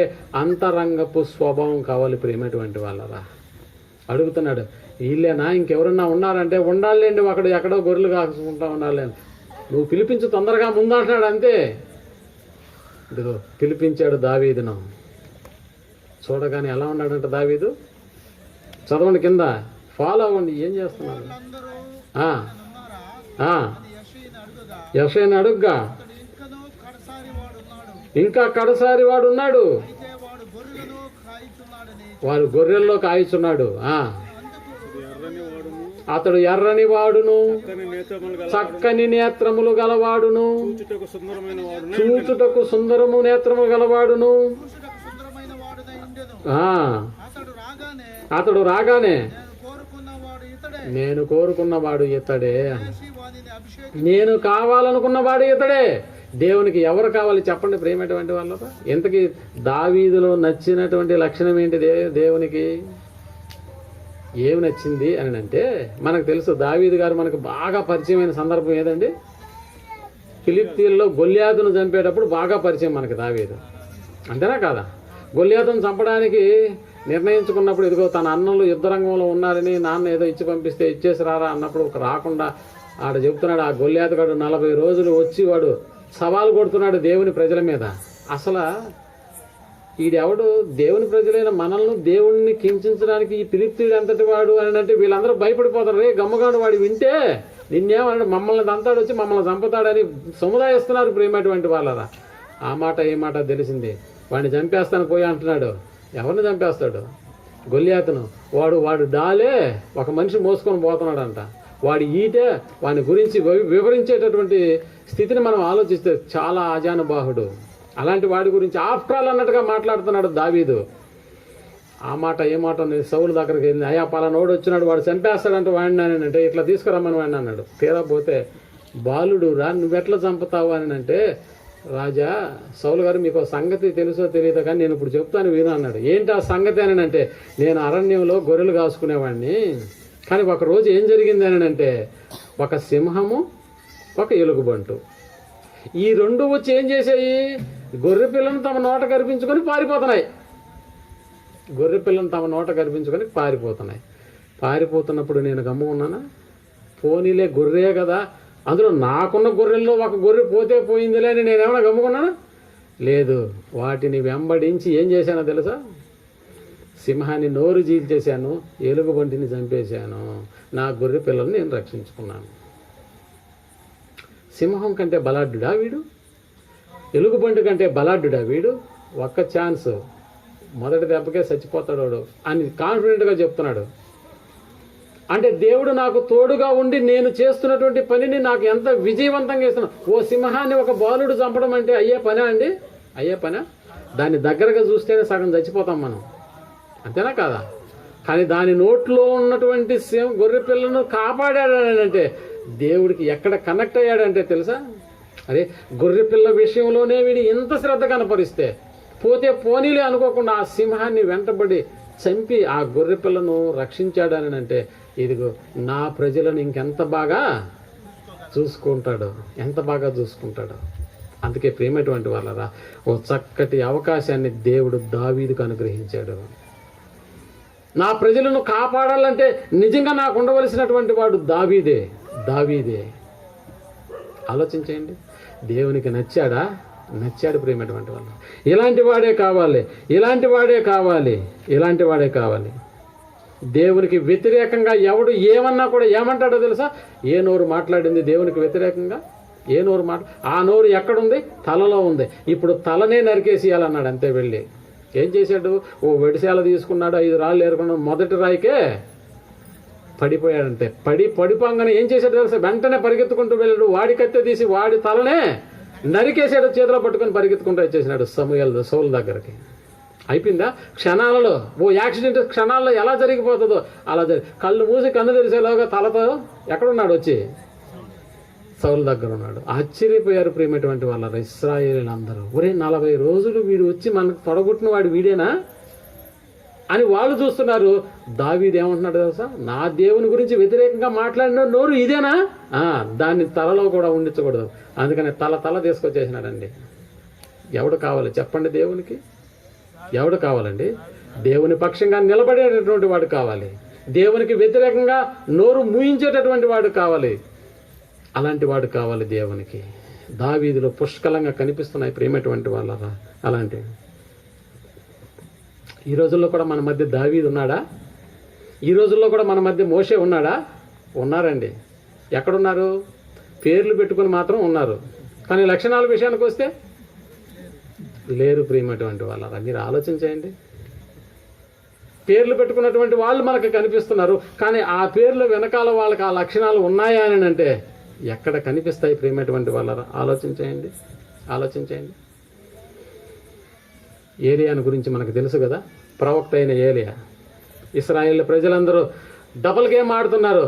ఇటు బయలుదేవత, ఇటు దేవుడు యెహోవా దేవుడా. ఎవరు నిర్ణయించుకోలేనటువంటి పరిస్థితుల్లో సవాలు చేశాడు సమాజానికి. ఇశ్రాయేల్లారా మీరందరూ రండి, ఈరోజు తేలిపోవాలి, మీరు దేవుని పక్షంగా ఉంటారా లేక బయలు పక్షంగా ఉంటారా తేల్చుకున్నావు రండి అన్నాడు. అంతే. నీకు ఎవరు కావాలి? దేవుడే కావాలంటే డీల్ పెడుతున్నాను. బయలు ప్రాప్తులు 450 మంది రండి, ఈరోజు తేల్చుకుందాం నీ దేవుడా మా దేవుడా అని. ఓ పౌరుషం కలిగినటువంటి వాడు కావాలా దేవునికి? అవును ప్రేమటువంటి వాళ్ళ. మీరు ఆలోచించండి, ఎలాంటి వాళ్ళు కావాలి దేవునికి? ఎలాంటి వాళ్ళు కావాలి? ఒక్కసారి ఈ పాట చూద్దామా? లైట్లు ఆఫ్ చేసినానా?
మనము ఉండకూడదు, యూదావలే ద్రోహమే చేయకూడదు.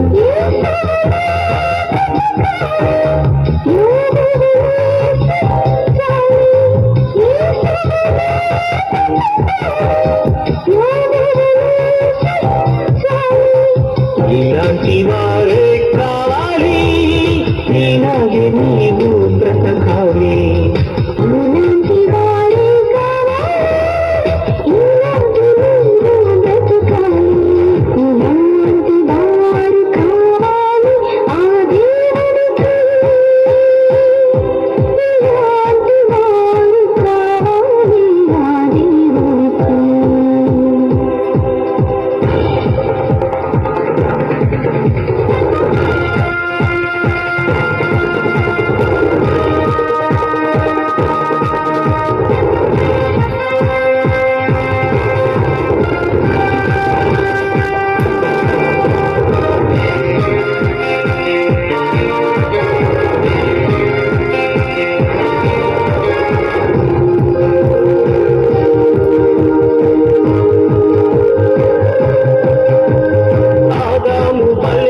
మనముండకూడదు, అవ్వవలె నేరమే నెట్టకూడదు.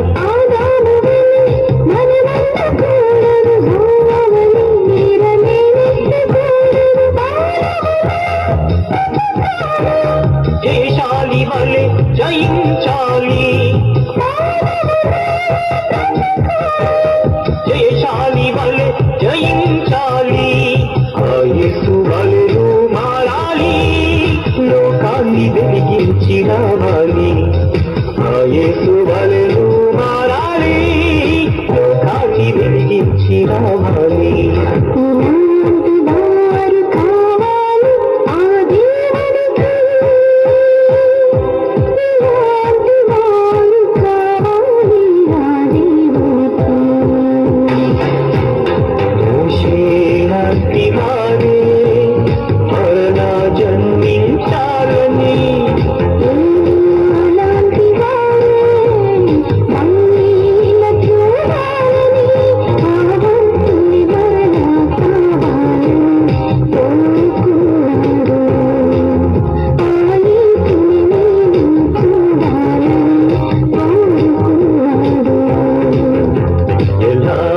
వారు కావాలి ఆ దేవుడికి.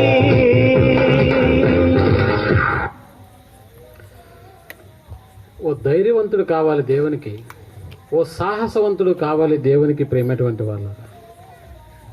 అందుకనే నిజంగా దేవుని రాజ్యంలోకి వెళ్ళే వాళ్ళని గురించి దేవుడు రాయిస్తూ పిరికి వాళ్ళు పరలోక రాజ్యానికి అర్హులు కాదు అని అన్నాడండి. చూసారా? అంటే దేవుని దృష్టిలో ఏంటి అని అంటే, ఈ లోకంలో నువ్వు దొంగతనం చేస్తే నేరమేమో, కానీ దేవుని యొక్క దృష్టిలో నువ్వు పిరికివాడుగా ఉండడం కూడా నేరమే.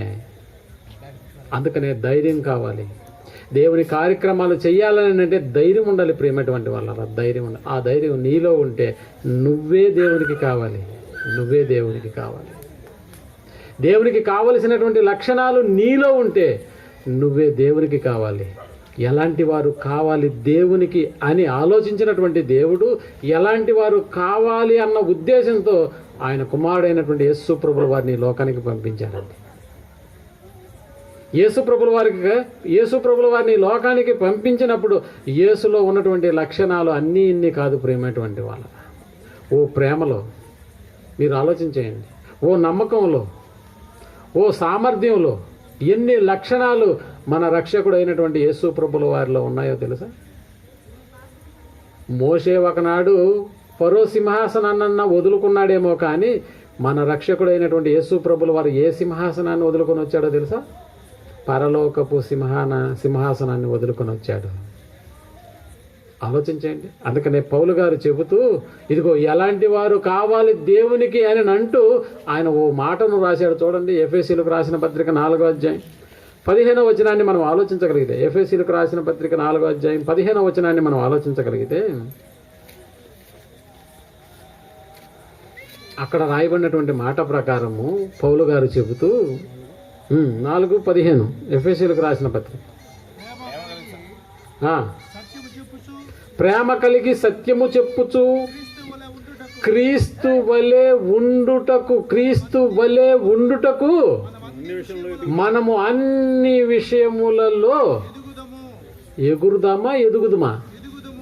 ఎగురుతుండేటటువంటి సంఘాలు ఎక్కువైపోయినాయి, కానీ ఎదిగే సంఘాలు మాత్రం ఎక్కడ కనబట్లేదు. ఏ విషయాలలో? క్రీస్తు వలె ఉండుటకు. ఎగిరే వాళ్ళు కాదు కావాల్సింది, ఎదిగే వాళ్ళు కావాలని కోరుకుంటున్నాడు. ప్రియమైనటువంటి వాళ్ళారా, తండ్రి అయిన దేవుడు మనం అన్ని విషయములలో ఎదుగుదుము క్రీస్తు వలె ఉండుటకు. ఓ క్రీస్తులో మోషే ఉన్నాడు. ఓ క్రీస్తులో దావీదు ఉన్నాడు. వారన్నా ఒక్కొక్క లక్షణాన్ని కలిగి ఉన్నారేమో, కానీ క్రీస్తులో అన్ని లక్షణాలు, సర్వపూర్ణత యేసు క్రీస్తులో నిక్షిప్తమై ఉందంట. ఏ కంప్లీట్ మ్యాన్ అని అంటే ఎవరో కాదు, యేసు ప్రభుల వారే. ఆయనలాగా ఉండాలి, ఆయన వలే ఎదగాలి. ఎదగడం సాధ్యమవుతుందా నీకు? అలా ఎదగడం సాధ్యం అవుతుందనే ప్రియమైనటువంటి వాళ్ళరా నిన్ను ఈ లోకానికి పంపించాడు. ఈ లోకానికి పంపిస్తూ నీ మీద ఎన్ని ఆశలు పెట్టుకుని ఈ లోకానికి పంపించాడో తెలుసా? మోషే కాలంలో మోషేలా ఉండాలని కోరుకున్నటువంటి ఆ ప్రజల్లో ఆ సాత్వికత్వం కనపడలేదు, ఆ నమ్మకత్వం కనపడలేదు. ప్రియమైనటువంటి వాళ్ళు దావీదు కాలంలో ఆ ధైర్యం కనపడలేదు, ఏలియా కాలంలో ఆ పౌరుషం కనపడలేదు. కానీ అన్ని లక్షణాలు కలిగి ఉన్నటువంటి యేసును 2000 సంవత్సరాలకు పూర్వం ఈ భూమి మీదకు పంపించాడే. ఆయన వలె ఉండడానికే కదా ఈ ప్రయత్నం అంతా. ఆయనలో ఉన్నటువంటి లక్షణాలు తండ్రి అయినటువంటి దేవుణ్ణి ఎలా మెప్పించాయో తెలుసా? ఈయనే నా ప్రియ కుమారుడు, ఈయన యందు నేను ఆనందిస్తున్నాననేటటువంటి ఒక స్వరము ఆ రోజు ఆకాశం తెరవబడి ఆకాశంలో నుండి మనకు వినిపించలేదా? లేఖనముల ద్వారా వినిపించబడింది కదా. ప్రియమైనటువంటి వాళ్ళారా, ఒక్కసారి ఆలోచన చేయండి. ఎలాంటి వారు కావాలో ఓ రోల్ మోడల్ని పెట్టాడు యేసు ప్రభుల వారిని లోకంలో. ఆయన వలె ఉండటం. మీరు బాగా ఆలోచించి, ఓ రాజకీయ నాయకులు మన మధ్యలో తిరుగుతుంటారు కదా, వాళ్ళ దగ్గర ఎలాంటి వారు ఉంటారండి? ఎలాంటి వాళ్ళు ఉంటారు వాళ్ళ దగ్గర? చూసి రమ్మంటే చంపేశానండి అంటాడు వాడు. ఒరే చూసి వార్నింగ్ ఇచ్చిరారా అన్నాడు, అంతే. మనోడు పోయి ఏం చేశాడు? మా అన్న కళ్ళల్లో ఆనందం చూడాలని వాడిని చూసి రమ్మని నేనేం చేసి వచ్చాను? చూసారా? ఓ ధైర్యశాలులు, ఓ బలశాలులు ఈనాడు ఎవరి దగ్గర ఉన్నారు? రాజకీయ నాయకుల దగ్గర. మరి దేవుని దగ్గర ఉన్నటువంటి వాళ్ళు ఎవరండి? కుంటి వాళ్ళు, గుడ్డి వాళ్ళు. మళ్ళీ ఏం చెప్తావు? ప్రభువా వీని నువ్వే బాగు చేసుకుని నీ పనిలో నువ్వే బాగు చేసుకోవాలా, ఆయనే బాగు చేసుకోవాలా, ఆయన పనిలో ఇన్ని నడిపించుకోవాలా. ఇలాంటి వాళ్ళ ఓ ధైర్యం ఉండదు, ఓ పసి చప్పిడి ఉండదు. ఏం చేయాలన్నా అమ్మో వాళ్ళేమంటారు వీళ్ళేమంటారు. వద్దు ప్రియమైనటువంటి వాళ్ళరా, దేవుడు చూడాలనుకున్నది అలాంటిది కాదు. ఓ క్రీస్తు వలె ఉండడానికి అంత్య దినములలో అపాయకరమైనటువంటి కాలములు వచ్చును. మనుషులు ఎలా తయారైపోతున్నారు మనం చదువుకున్నాం కదా ప్రారంభంలో. ఎలాంటి వాళ్ళంటే వాళ్ళు అతిచేంద్రియులు, ద్రోహులు, క్రూరులు, అవిధేయులు, అనురాగరహితులు. ఏమంటే ఈ లక్షణాలు ఉన్నటువంటి వారందరినీ చూస్తున్నటువంటి అపవాది, వీడే నా కుమారుడు, వీడి యందు నేను ఆనందిస్తున్నానని ఆనందపడిపోతున్నాడు. ప్రియమైనటువంటి వాళ్ళరా, వీళ్ళంతా నా కుమారులే, రండి నాన్న రండి, మీకోసమే లోకం మొదటి నుంచి సిద్ధపరచబడిన నిత్యాగ్నిలోనికి వెళ్ళిపోవడానికి. మనదందరిది ఆ లోకం రా, మీరెందుకు పరలోకానికి వెళ్ళాలనుకుంటున్నారు? వద్దు, నా లక్షణాలు మీలో సమృద్ధిగా ఉన్నాయి. అందుకని మీరు నేనుండవలసిన చోటికే రావాలి. అందుకే మీరు నాకు ప్రియమైన కుమారులు అని ఎంకరేజ్ చేస్తున్నాడు. ప్రియమైనటువంటి వాళ్ళ దేవుడు ఆశలకు నీళ్లు చల్లేటటువంటి ప్రోగ్రాం జరిగిపోతుంది. ఈనాటికి కూడా నువ్వు నేను అలాంటి లిస్టులో ఉంటే నిజంగా మన రాక వల్ల దేవునికి ఆనందం కలగదు, ఎప్పటికీ కలగదు. ఎన్నో ఆశలు పెట్టుకుని, ఇదిగో అప్పుడప్పుడు చెప్తుంటారు తల్లిదండ్రులు, మేము ఎన్నో ఆశలు పెట్టుకుని వీడిని చదువుకు పంపించామండి. ఏం చేశాడు వాడు? చదువుకోవడం పక్కన పెట్టి అమ్మాయి ప్రేమలో పడిపోయాడు, చదువుని పక్కన పెట్టాడు. ఎన్నో ఆశలు పెట్టుకున్నటువంటి తల్లిదండ్రుల ఆశను నీరుగారిస్తే ఆ తల్లిదండ్రుల యొక్క మనసు ఎంత క్షోభిస్తుందో నీకు అర్థమైతే, ఎన్నో ఆశలు మన మీద పెట్టుకుని మా గురించినటువంటి ఆలోచనలు నేను ఆలోచించదని అనుకుంటున్నా అవి ఇసుక కంటే లెక్కకు ఎక్కువై ఉన్నాయని మాట్లాడుతున్నాడు దావీదు గారు. అంటే మనుషుల మీద దేవుడు పెట్టుకున్నటువంటి ఆశల యొక్క ఎక్కువ. అవును, అలాంటి ఆశలన్నీ ఏం చేస్తున్నాం ఈరోజు? ఏం చేస్తున్నాం? ఒక్కసారి చూడండి ఈ పాటలు. చివరి పాటగా దీన్ని మాట్లాడుకుని మనం ముగించుకుని ప్రార్థనలోకి వెళ్ళిపోదాం. ఎన్ని ఆశలు పెట్టుకుని దేవుడు ఈ లోకానికి మనల్ని పంపించాడు.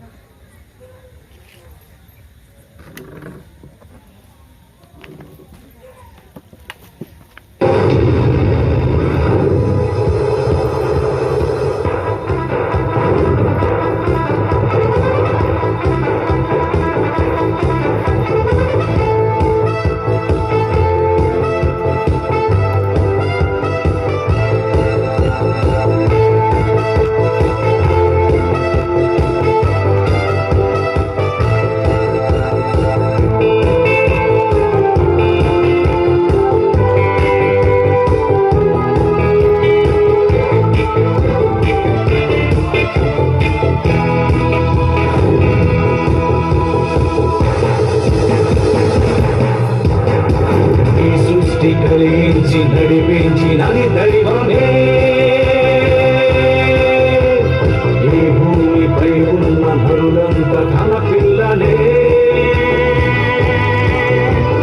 నీకోసమే ఎదురు చూశాడని, ఈ తరములో నీవు రావాలని, తన మహిమకే కీర్తి తేవాలని నేస్తమా.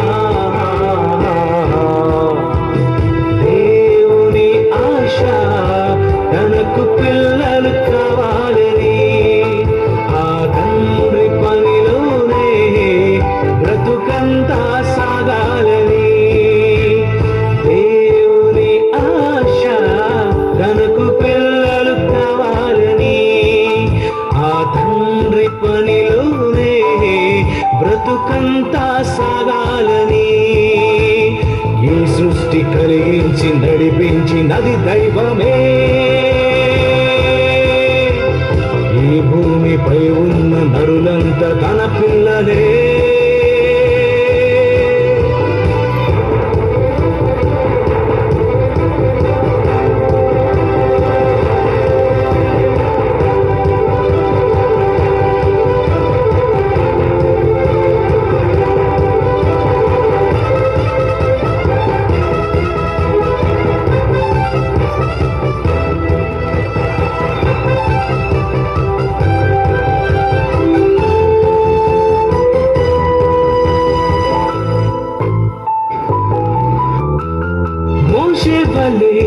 నడిపించుము, విసిగించిన మాటను మరువకు, ఏ పదవిని ఆశించకు, శోధించిన నీవు పని మానకు. అవమానమే ఎదురైనా బహుమానమే ఉంది, గురి చూడుము. దేవుని ఆశ నీవే కావాలని, తనకు పిల్లలు కావాలని, ఆ తండ్రి పనిలోనే బ్రతుకంతా సాగాలని.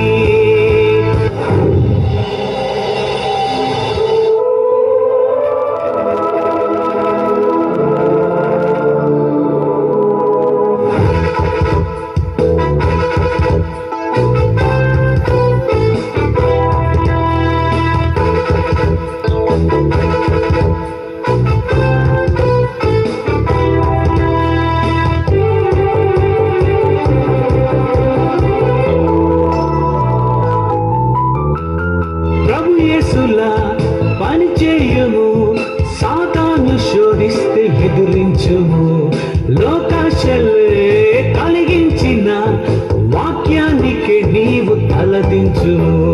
తల్లిదండ్రులే వదిలేసిన మన తండ్రి పని మీదే ఉండాలని దేవుని ఆశ నీవే కావాలని.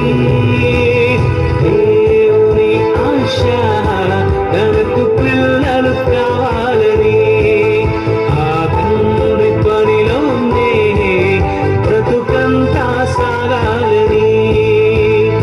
ఈ సృష్టి కలిగించి నడిపించినది దైవమే.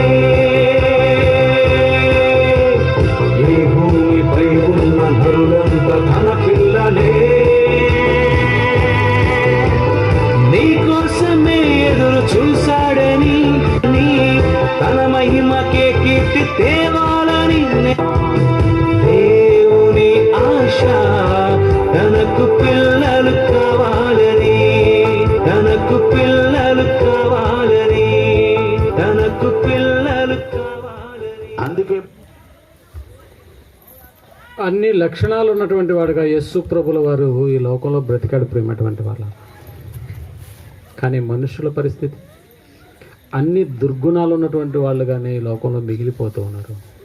ఎన్నో ఆశలు మన మీద పెట్టుకున్నటువంటి దేవుడు ఎన్నో అద్భుతమైనటువంటి విషయాలను హెచ్చరిస్తూ, ఇలా ఉంటే నేనున్నటువంటి లోకానికి మీరు వస్తారు అని ఎక్కడో లోకంలో ఉన్నటువంటి పరలోకంలో ఉన్నటువంటి తండ్రి అయిన దేవుడు భూమి మీద ఉన్నటువంటి మనల్ని కావాలని కోరుకుంటున్నాడు. ఎలాంటి లక్షణాలు ఉన్నటువంటి వారిని? యేసులా ఉండేటటువంటి వారిని. చూడండి, దుర్గుణాలు కలిగినటువంటి వాళ్ళను చూసి ఆనందిస్తున్నాడు అపవాది, వీళ్ళే నాకు కుమారులు అని నన్ను. ఒక్కసారి ఆలోచించండి. దేవునికి ఎవరు కావాలి? ఓ వరుడికి ఎవరు కావాలి? ఎలాంటి వధువు కావాలి? ఓ వధువుకి ఎలాంటి వరుడు కావాలి? ఓ కంపెనీకి ఎలాంటి ఉద్యోగి కావాలి? ఓ పరలోకంలో ఉండడానికి ఎలాంటి వాడు కావాలి? దేవునికి. అందుకనే యేసులా ఉండేటటువంటి వాడు కావాలనే యేసుని లోకంలోకి పంపించాడు ప్రియమైనటువంటి వాళ్ళు. ఆయన జీవితం మనకు ఓ మాదిరిగా ఉంటుంది. ఆయన యొక్క చేసిన ప్రతి కార్యక్రమము ఈ లోకంలోకి వచ్చి ఆయన చెబుతున్నటువంటి మాట ఏంటో తెలుసా? నేను నా తండ్రి పనుల మీద ఉండాలని మీకు తెలియదా అని 12 ఏళ్ల వయసులోనే తల్లిదండ్రుల దగ్గర మాట్లాడినటువంటి యేసు ప్రభుల వారు, నేను నా చిత్తము నెరవేర్చుకొనుటకు భూమి మీదకు రాలేదు, నన్ను పంపిన వాని చిత్తము నెరవేర్చుటకే ఈ భూమికి వచ్చాను అన్నాడు. అందుకనే ఆయన ప్రార్థన చేస్తూ, తండ్రి నీవు నాకు అప్పగించిన పనిని నేను భూమి మీద సంపూర్ణముగా నెరవేర్చి నిన్ను మహిమపరిచితిని అన్నాడు ప్రియమైనటువంటి వాళ్ళు. అలాంటి పనిని మన జీవితంలో చేయాలా? అలాంటి సంపూర్ణతను మన జీవితంలో, యేసు లాంటి సంపూర్ణతను మన జీవితంలో మనం సాధించుకోవాలి ప్రియమైనటువంటి వాళ్ళ. అందుకనే ఆలోచించే, దేవుని లక్షణాలు ఉన్నటువంటి క్రీస్తువులే ఉంటావా, లేకపోతే అపవాది లక్షణాలు ఉన్నటువంటి మనిషిగా ఈ లోకంలో మిగిలిపోతావా? ఒక్కసారి నీకు నువ్వే ఆలోచించుకొని పరలోకపు వెళ్ళడానికి ఆ ఉన్నతమైనటువంటి అర్హతను భూమి మీదే నువ్వు సాధించుకుంటావా అని ఆలోచిస్తూ ఇంతటి చక్కటి అవకాశాన్ని మాకు అనుగ్రహించినటువంటి మా సోదరులు కృపాపాల్ గారికి ప్రత్యేకంగా వందనాలు చెప్పుకుంటూ ప్రార్థనతో ఈ యొక్క కార్యక్రమాన్ని ముగించుకున్నాం. ఆ తర్వాత సోదరులు వచ్చి మనకి విషయాలు మాట్లాడతారు. ప్రార్థన చేసుకోమని దయగలిగిన మా కన్న తండ్రి, మీ కృపలో మమ్మల్ని బలపరచడానికి, మీరున్నటువంటి లోకానికి ఎలాంటి వారు కావాలన్న ఆలోచనతో ఇదిగో భూమి మీద మీరు ఏర్పరచుకున్నటువంటి మనుషుల యొక్క ఆలోచనలను మేము గమనించినప్పుడు, మీ కొరకు బ్రతికేటటువంటి వారిని, మీ కొరకు ఆలోచించేటటువంటి వారిని, మీ కొరకు కష్టపడేటటువంటి వారిని మీరు ఈ లోకంలో ఎన్నుకున్నట్లుగా మాకు తెలుస్తూ ఉంది. లోకం చెడిపోయి ఉంది. ఇదిగో అంత్యకాలంలో అపాయకరమైనటువంటి కాలములు ఎలా వస్తాయని మేము అనుకుంటే అన్ని దుర్గుణాలు కలిగినటువంటి మనుషుల వల్లే అపాయకరమైనటువంటి కాలములు వస్తున్నాయని మాకు తెలుస్తుంది తండ్రి. అలాంటి వారిగా మేము ఉండకుండా క్రీస్తు వలె మేము ఉండుటకు అన్ని విషయములలో ఎదిగేటటువంటి వారముగా ఉండున్నట్లుగా మాకు సహాయం చేయమని, మీరున్నటువంటి లోకానికి ఈ లోకంలోనే మేము అర్హత సాధించినట్లుగా మాకు ఇంకా అనేక విషయాలు మీరు తెలపమని కోరుకుంటూ, నన్ను చేరువచ్చిన నీ బిడ్డలందరినీ బట్టి మరొకసారి జ్ఞాపకంలోకి తెచ్చుకోండి. మరలా వారు తిరిగి గృహాలకు వెళుతుండగా క్షేమంగా వారి గృహాలు చేరి మీ యొక్క వాక్యాన్ని ఉన్నతంగా ఆలోచన చేసి ఉన్నతంగా బ్రతకడానికి కావలసిన పరిస్థితులను మీరు దయచేయగలని కోరుకుంటూ, ఈ యొక్క కార్యక్రమాన్ని ఏర్పాటు చేసిన మా సహోదరుల గురించి మరొకసారి జ్ఞాపకంలో ఉంచుకోమని, ఈ చుట్టుపక్కల ఏ ఆత్మ నశించకూడదనేటటువంటి ఆలోచనతో అహర్నిశలు కష్టపడుతూ మీ యొక్క పనిలో నిమగ్నమైనటువంటి మా సహోదరులను, వారికి ఇచ్చినటువంటి భార్యను బట్టి, మరి బంధువులను బట్టి, స్నేహితులను బట్టి వారికి ఆయుష్ను ఆరోగ్యాన్ని దయచేసి మీ కృపలో బలంగా వాడుకోమని కోరుకుంటూ, చేరువచ్చిన ప్రతి బిడ్డను బట్టి మరొకసారి జ్ఞాపకంలోకి తెచ్చుకోమని, ఈ యొక్క ప్రార్థనను మా రక్షకుడును మీ ప్రియకుమారుడైనటువంటి యేసు ప్రభుల వారి నామంలో ప్రార్థించి అడిగి వేడుకుంటున్నాం తండ్రి.